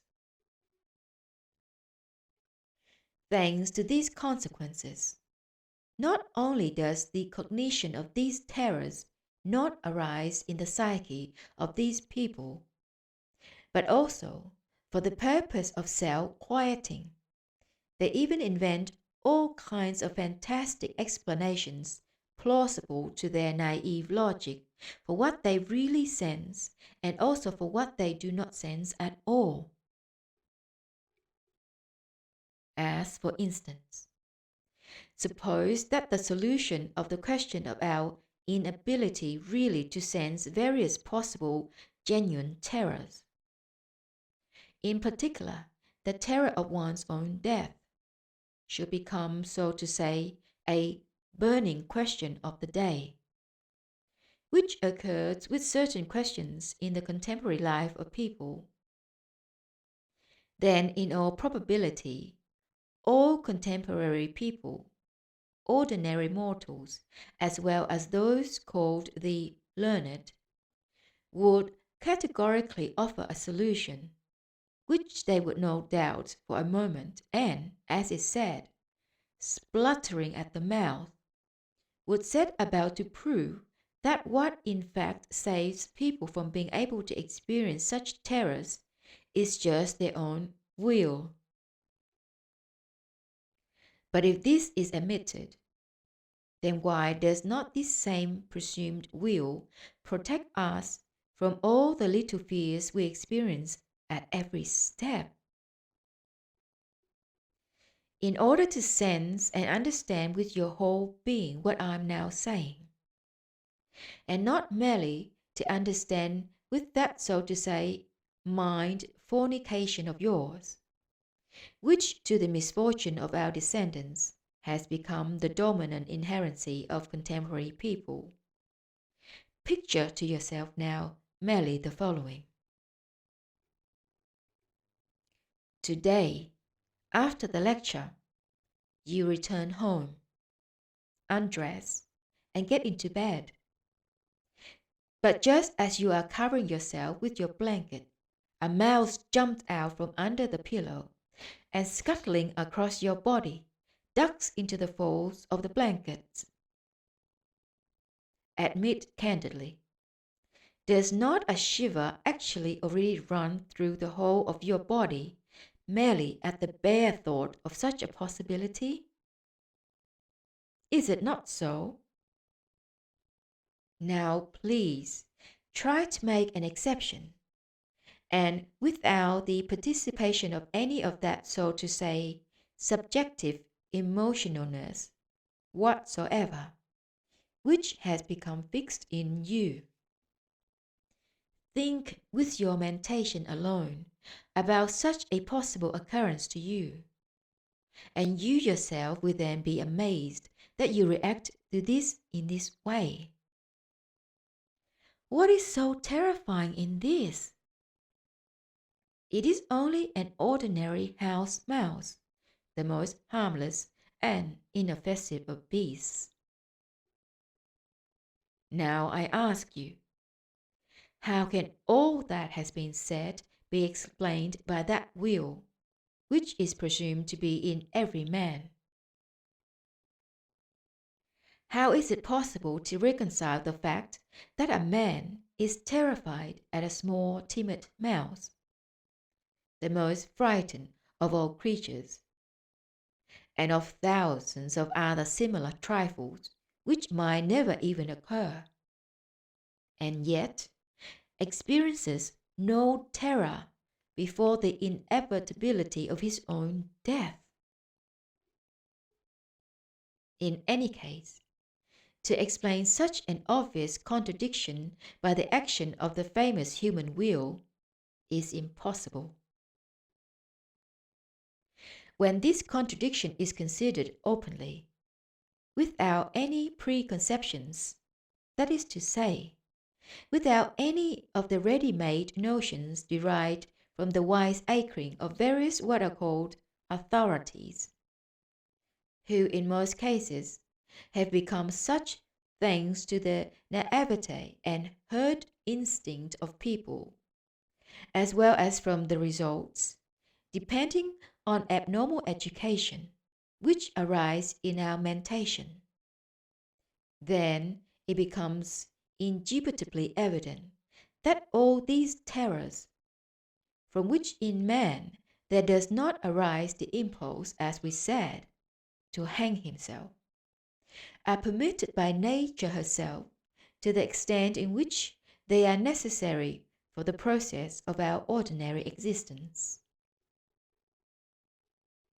And indeed, without them, without all this, in the objective sense, as is said, flea bites, but which appear to us as unprecedented terrors, there could not proceed in us any experiencings at all, either of joy, sorrow, hope, disappointment, and so on.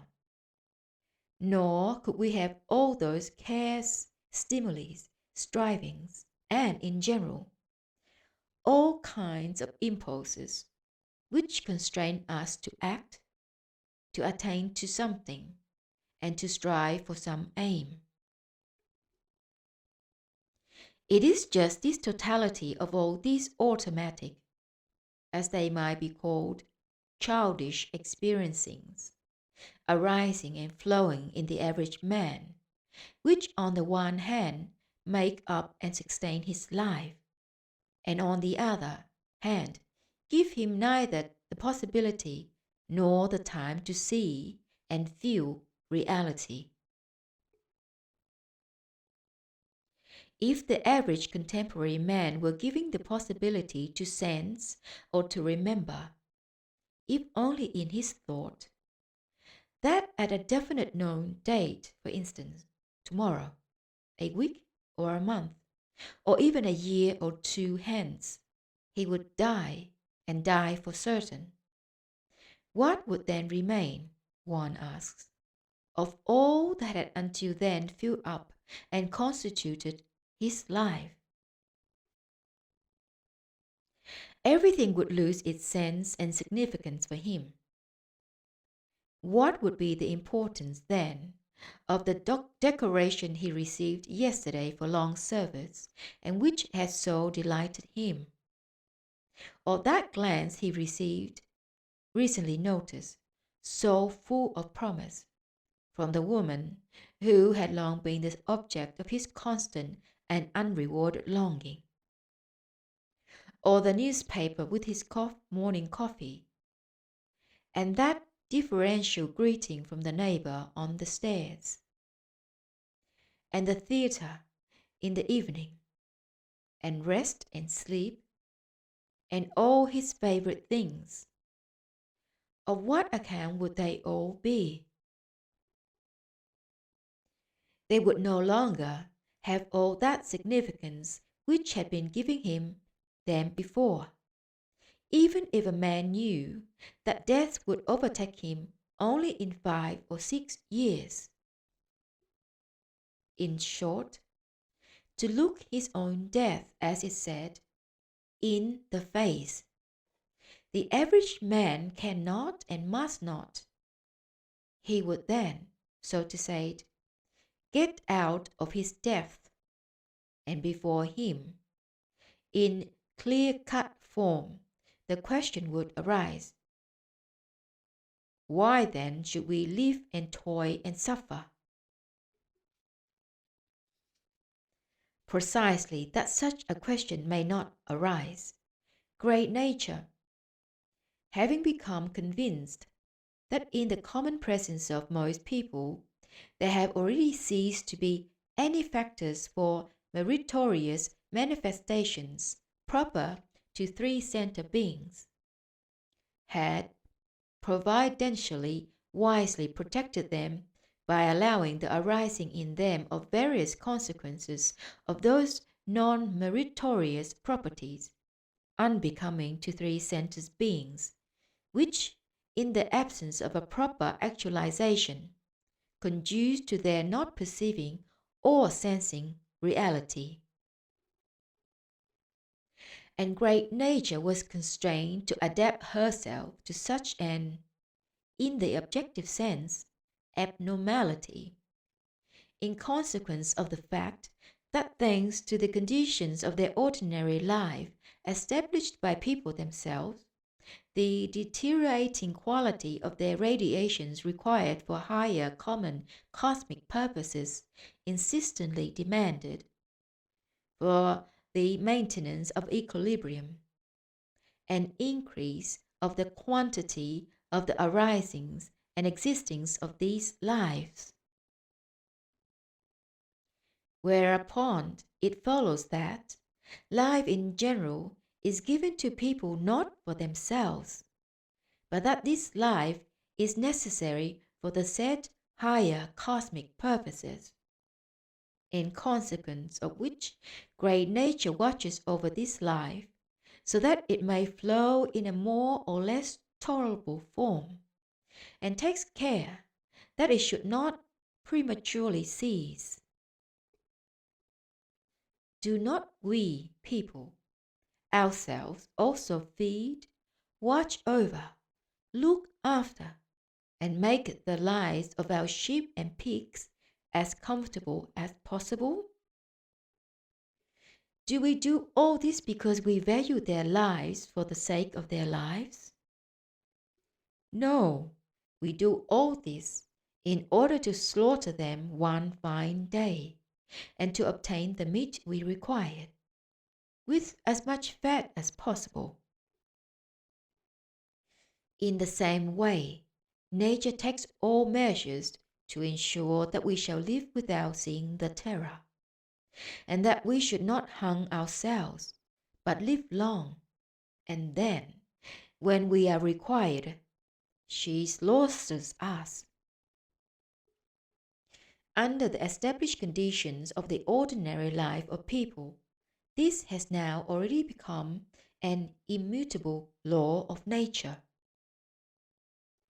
There is in our life a certain very great purpose, and we must all serve this great common purpose.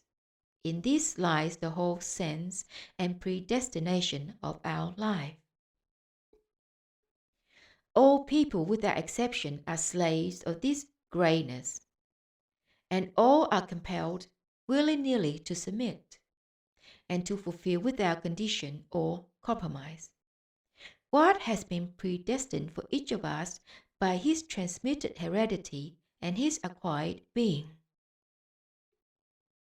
Now, after all that I have said, returning to the chief theme of the lecture read here today, I wish to refresh your memory about what has several times been referred to in defining man. The expressions real man and a man in quotation marks, and in conclusion to say the following.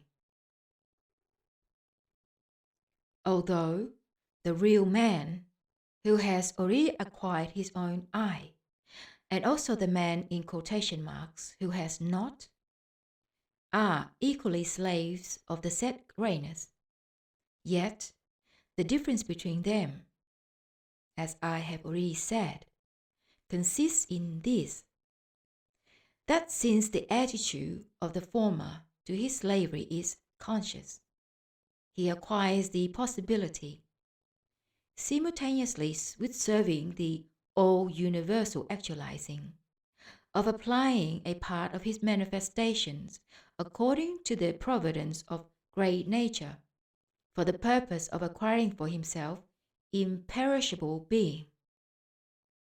Whereas the latter, not cognizing his slavery, served during the flow of the entire process of his existence exclusively only as a thing, which when no longer required, disappears forever.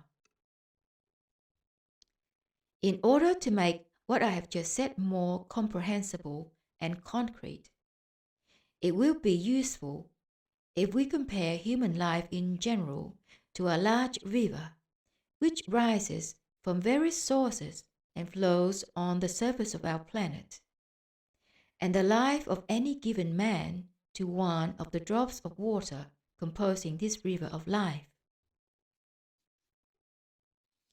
This river at first flows as a whole along a comparatively level valley, and at that place where nature has particularly undergone what is called a cataclysm not according to law, it is divided into two separate streams, or, as it is also said, there occurs in this river a dividing of the waters. All the water of one stream, soon after passing this place, flows into a still more level valley, and with no surrounding what is called majestic and picturesque scenery to hinder it, ultimately flows into the vast ocean. The second stream, continuing its flow over places formed by the consequences of the said cataclysm not according to law, ultimately falls into crevices in the earth, themselves also consequences of the same cataclysm, and seeps into the very depths of the earth. Although, after the branching of the waters of both these streams flow further independently and no longer mingle, yet along the whole extent of their further course, they frequently approach so near each other that all the results engender from the process of their flowing blend. And even at times during great atmospheric phenomena, such as storms, winds, and so on, splashes of water, or even separate drops pass from one stream into the other. Individually, the life of every man up to his reaching responsible age corresponds to a drop of water in the initial flow of the river, and the place where the dividing of the water occurs corresponds to the time when he attains adulthood. After this branching, any considerable subsequent movement, according to law, both of this river as well as of any of the small details of this movement for the actualization of the predetermined destination of the whole river, applies equally to every separate drop, just in so far as the given drop is in the general totality of this river. For the drop itself, all its own displacements, directions, and states caused by the differences of its position, by its various accidentally arisen surrounding conditions, and by the accelerated or retarded tempo of its movement, have always a totally accidental character. For the drops, there is not a separate predetermination of their personal fate. A predetermined fate is for the whole river only. At the beginning of the flow of the river, the lives of drops are here one moment, there the next moment, and a moment later they might not at all be as they are, but splashed out of the river and evaporated. And so when, on account of the unbecoming life of people, great nature was constrained to engender the corresponding in their common presences, then from that time on, it was so established for the purposes of the common actualizing of everything existing that human life in general on the earth should flow in two streams. And great nature foresaw and gradually fixed in the details of her common actualization such a corresponding law conformableness, that in the drops of the water of the initial flow of the river of life, which have corresponding inner subjective what are called struggles of one's own self-denial, there might arise or not arise that something, thanks to which certain properties are acquired, giving the possibility, at the place of the branching of the waters of the river of life, of entering one or the other stream. This something, which in the common presence of a drop of water is a factor actualizing in it the property corresponding to one or another of the streams, is in the common presence of each man who attains responsible age that I, which was referred to in today's lecture. A man who has in his common presence his own I enters one of the streams of the river of life, and the man who has not enters the other. The subsequent fate of any drop in the general river of life is determined at the dividing of the waters, according to the stream the drop happens to enter. And it is determined, as has already been said, by the fact that one of these two streams ultimately empties itself into the ocean, that is, into that sphere of general nature which often has what is called repeated reciprocal exchange of substances between various great cosmic concentrations. Through the process of what is called Pokhdalissdjancha, a part of which process, by the way, contemporary people name cyclone, in consequence of which this drop of water has the possibility to evolve, as it is, to the next higher concentration. At the end of the flow of the other stream, as has already been said, into the crevices of the earth's nether regions, where it participates in the continuous process called involutionary construction, which proceeds within the planet. It is transformed into steam and distributed into corresponding spheres of new arisings. After the branching of the waters, great and small successive law conformablenesses and details for the outer movement for the purpose of actualizing the predetermined destination of both streams also ensue from these same cosmic laws. But only the results ensuing from them are, so to say, subjectivized for both streams correspondingly. And although they begin to function independently, yet all the time they mutually assist and sustain each other. These subjectivized second-grade results, issuing from fundamental cosmic laws, sometimes function side by side, sometimes collide or cross, but never mixed. The actions of these subjectivized second-grade results can sometimes, under certain surrounding conditions, spread also over the separate drops.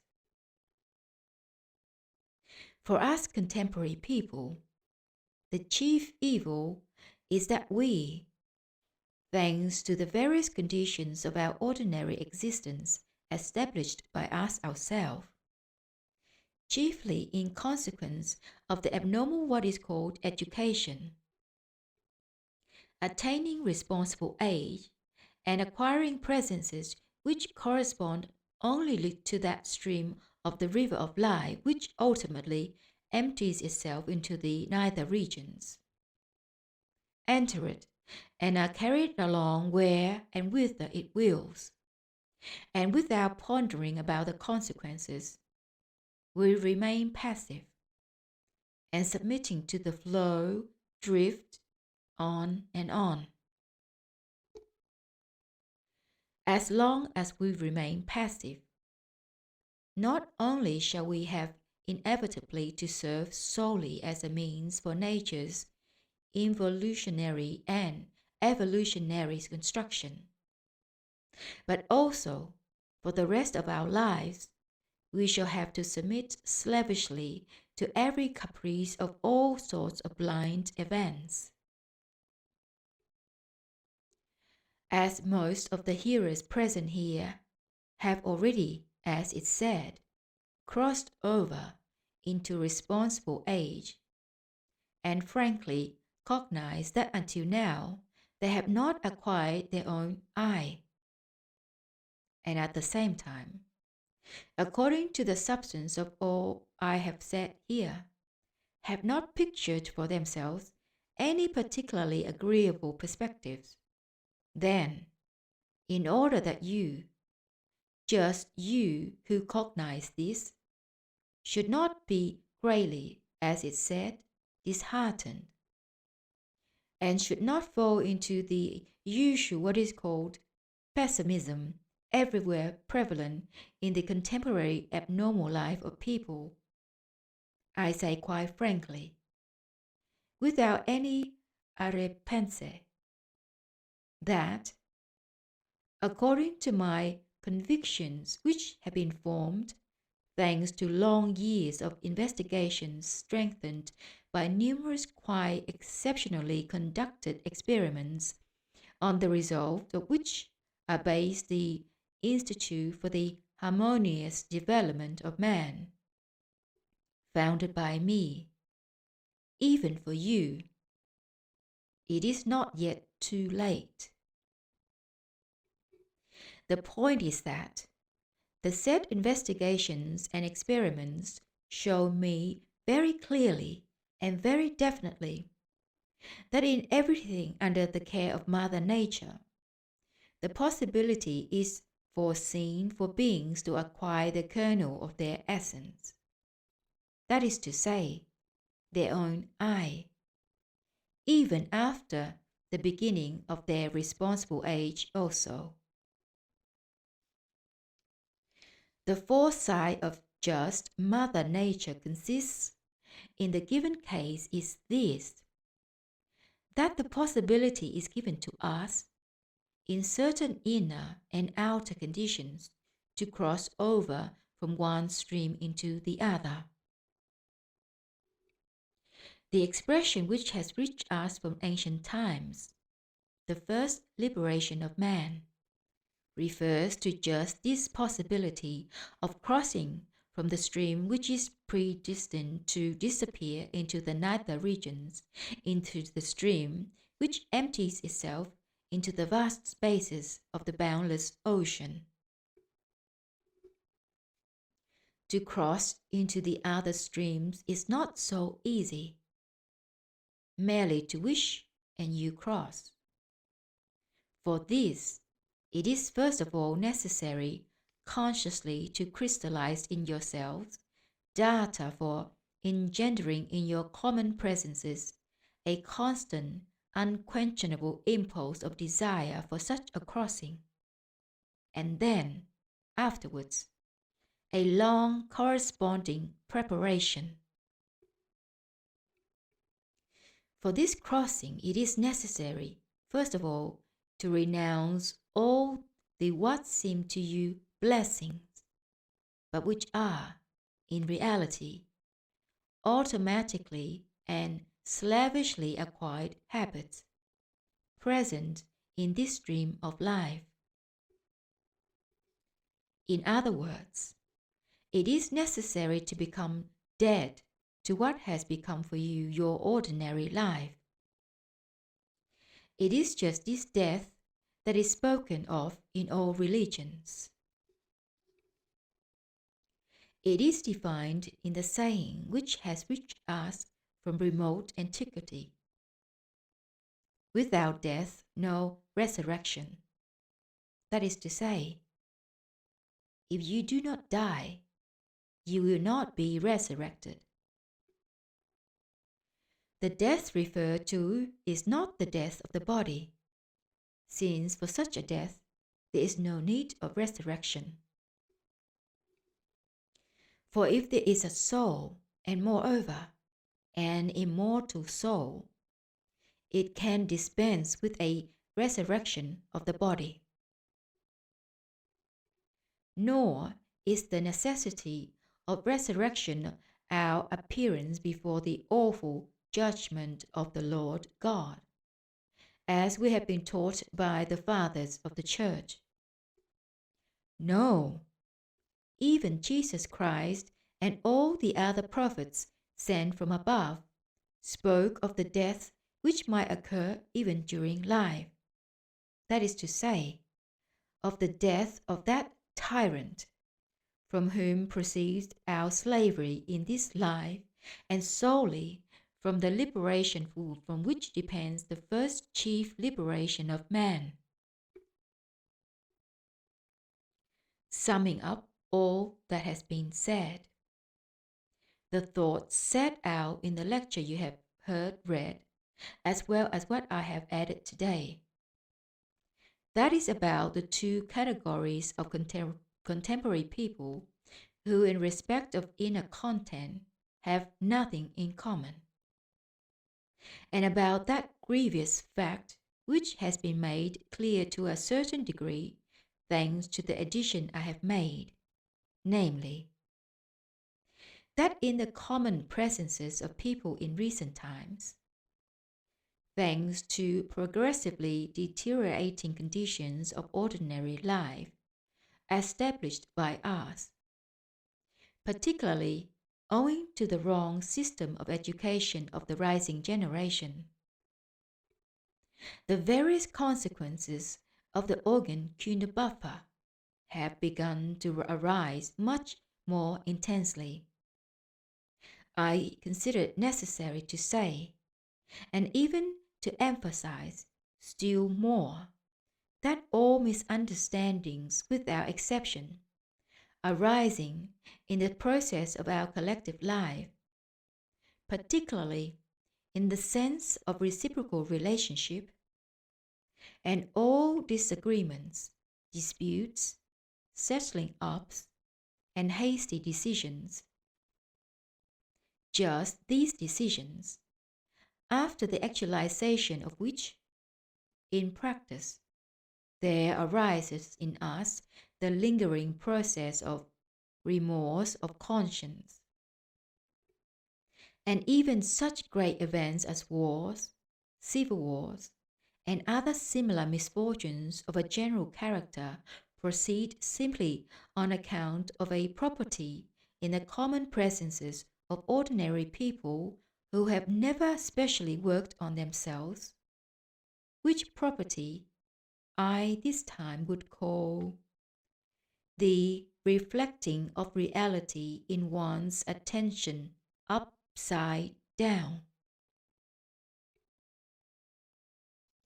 Every man, if he can even a little seriously think, so to say, without being identified with his passions, must agree with this if he takes into account merely one single fact often repeated in the process of our inner life, namely, that all our experiencings which at first, just at the moment they are still proceeding in us, seem to be stark terrors, appear, after the lapse of only an insignificant time, and when these experiencings have been replaced by others and are recalled by chance, and when, according to our logical reasoning, we are already in another mood, not worth, as is said, a brass farthing.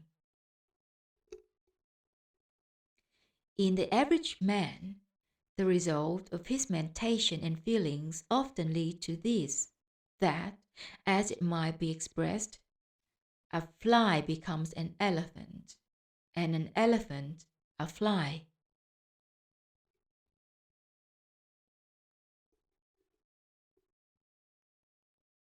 The manifestations in the common presences of the said people of this maleficent property is particularly intensely actualized just during such events as wars, revolutions, civil wars, and so on.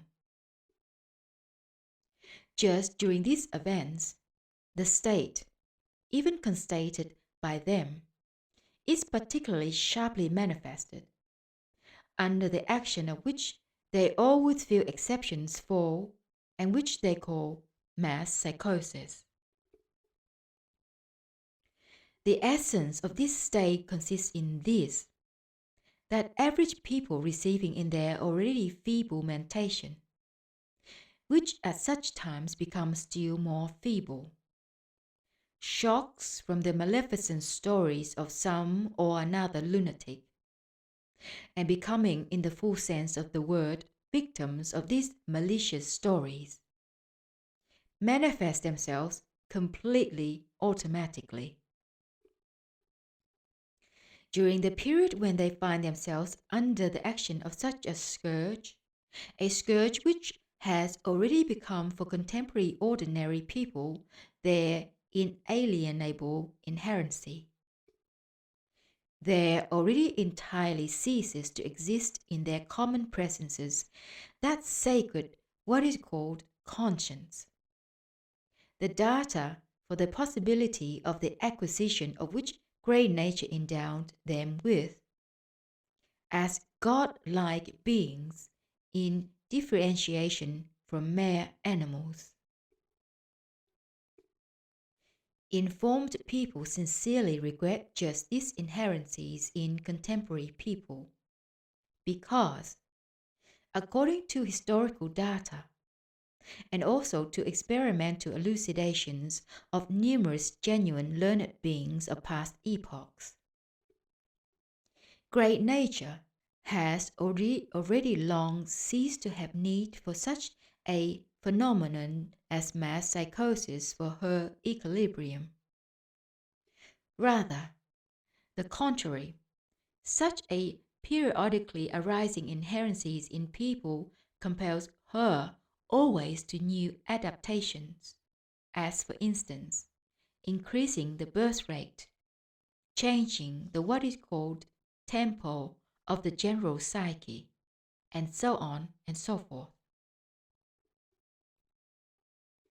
After all I have said, I consider it necessary to say, and even to emphasize further, that all the historical data which have reached contemporary people, and which have chanced to become known also to me, namely, the historical data concerning what really did occur in the past in the life of people, and not just those data invented by contemporary what are called learned beings, chiefly from among the Germans, with which histories all the rising generation is stuffed almost everywhere on the earth,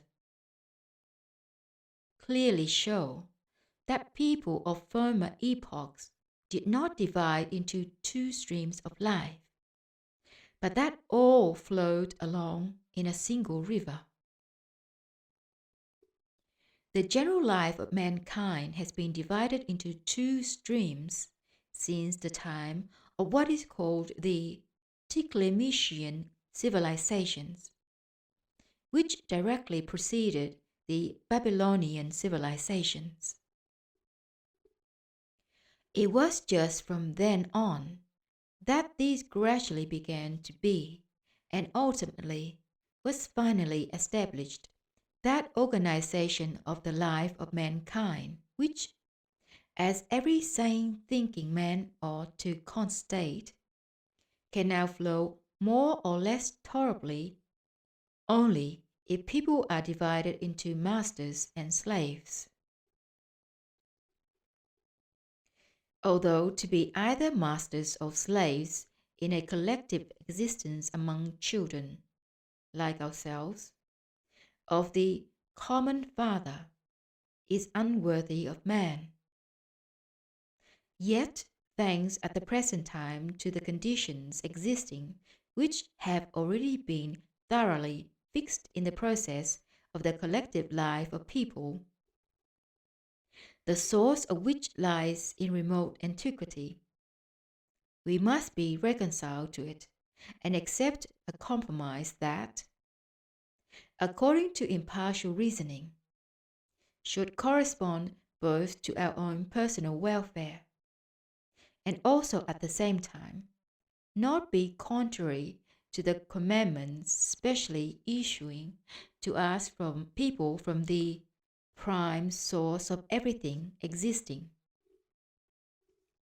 Such a compromise, I think, is possible if certain people consciously set themselves, as the chief aim of their existence, to acquire in their presences all the corresponding data to become masters among those around them similar to themselves.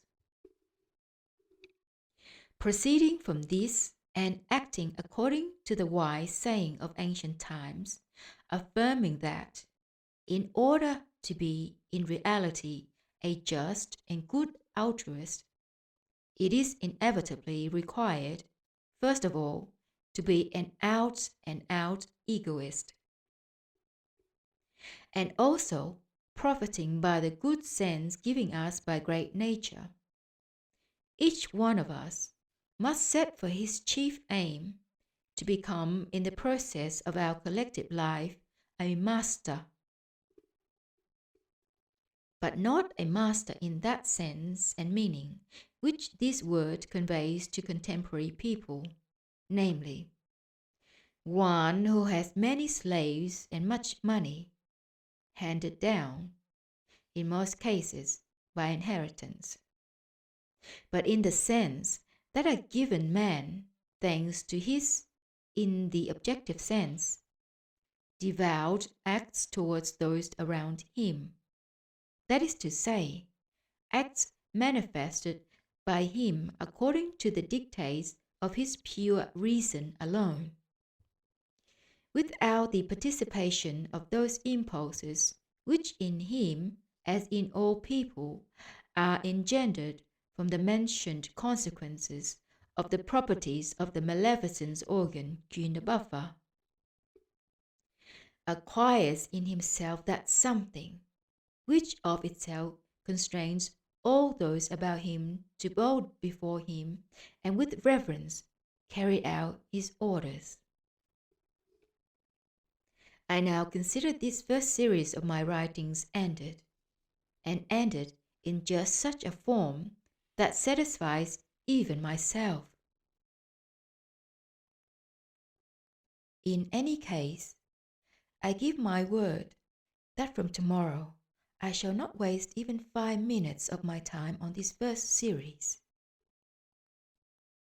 And now, before beginning work on the second series of my writings, in order to put them, from my point of view, into a generally accessible form, I intend to rest for a whole month, to write positively nothing, and for a stimulus to my organism, fatigued to the extreme limit, slowly to drink the still remaining 15 bottles of most super heavenly nectar, called at the present time on earth Old Calvados. This Old Calvados, by the way, 27 bottles of it, I was thought worthy to find, accidentally covered over with a mixture of lime, sand, and finely chopped straw, several years ago, when I was digging a pit for preserving carrots for the winter in one of the cellars of my now chief dwelling place. These bottles of this divine liquid were buried in all probability by monks who lived nearby, far from worldly temptations, for the salvation of their souls. It now seems to me, for some reason or other, that they buried these bottles there, not without some ulterior motive, and that, thanks to their what is called intuitive perspicacity, the data for which particularity of theirs, one must assume, was formed in them thanks to their pious life. They foresaw that the buried divine liquid would fall into hands worthy of understanding the meaning of such things. And now, indeed, this liquid stimulates the owner of these hands praiseworthily to sustain and assist the better transmission to the next generation of the meaning of the ideals on which the cooperation of these monks was founded. I wish during this rest of mine, which from any point of view I fully deserve, to drink this splendid liquid, which alone during recent years has given me the possibility of tolerating, without suffering, the beasts similar to myself around me, and to listen to new anecdotes, and sometimes, for lack of new ones, old ones, of course, if there happen to be competent raconteurs. It is now still midday, and as I have given my word that I would not, beginning only from tomorrow, write anything further for this first series, I still have time and shall not be breaking my word, if I add, with a clean conscience, that a year or two ago I had categorically decided to make only the first series of my published writing generally accessible, and as regards the second and third series, to make them not generally accessible, but to organize their distribution in order, among other things, to actualize through them one of the fundamental tasks I have set myself under Essence oath, a task which consists in this: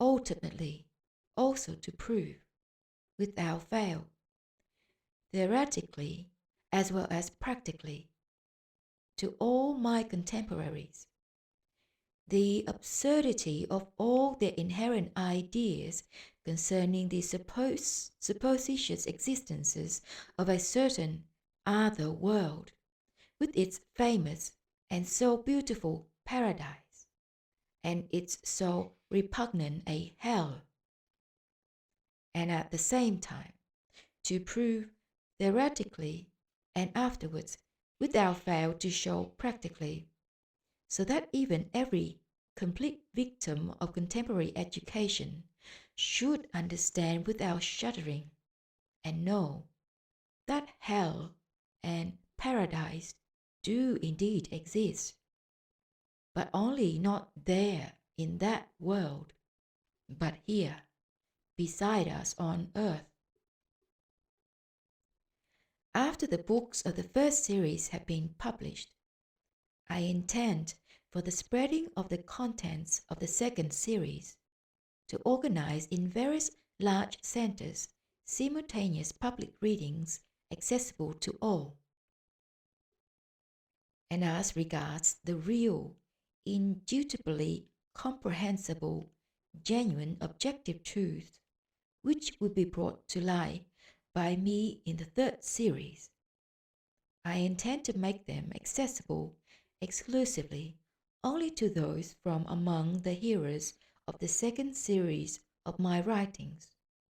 Here will be selected from specially prepared people according to my considered instructions.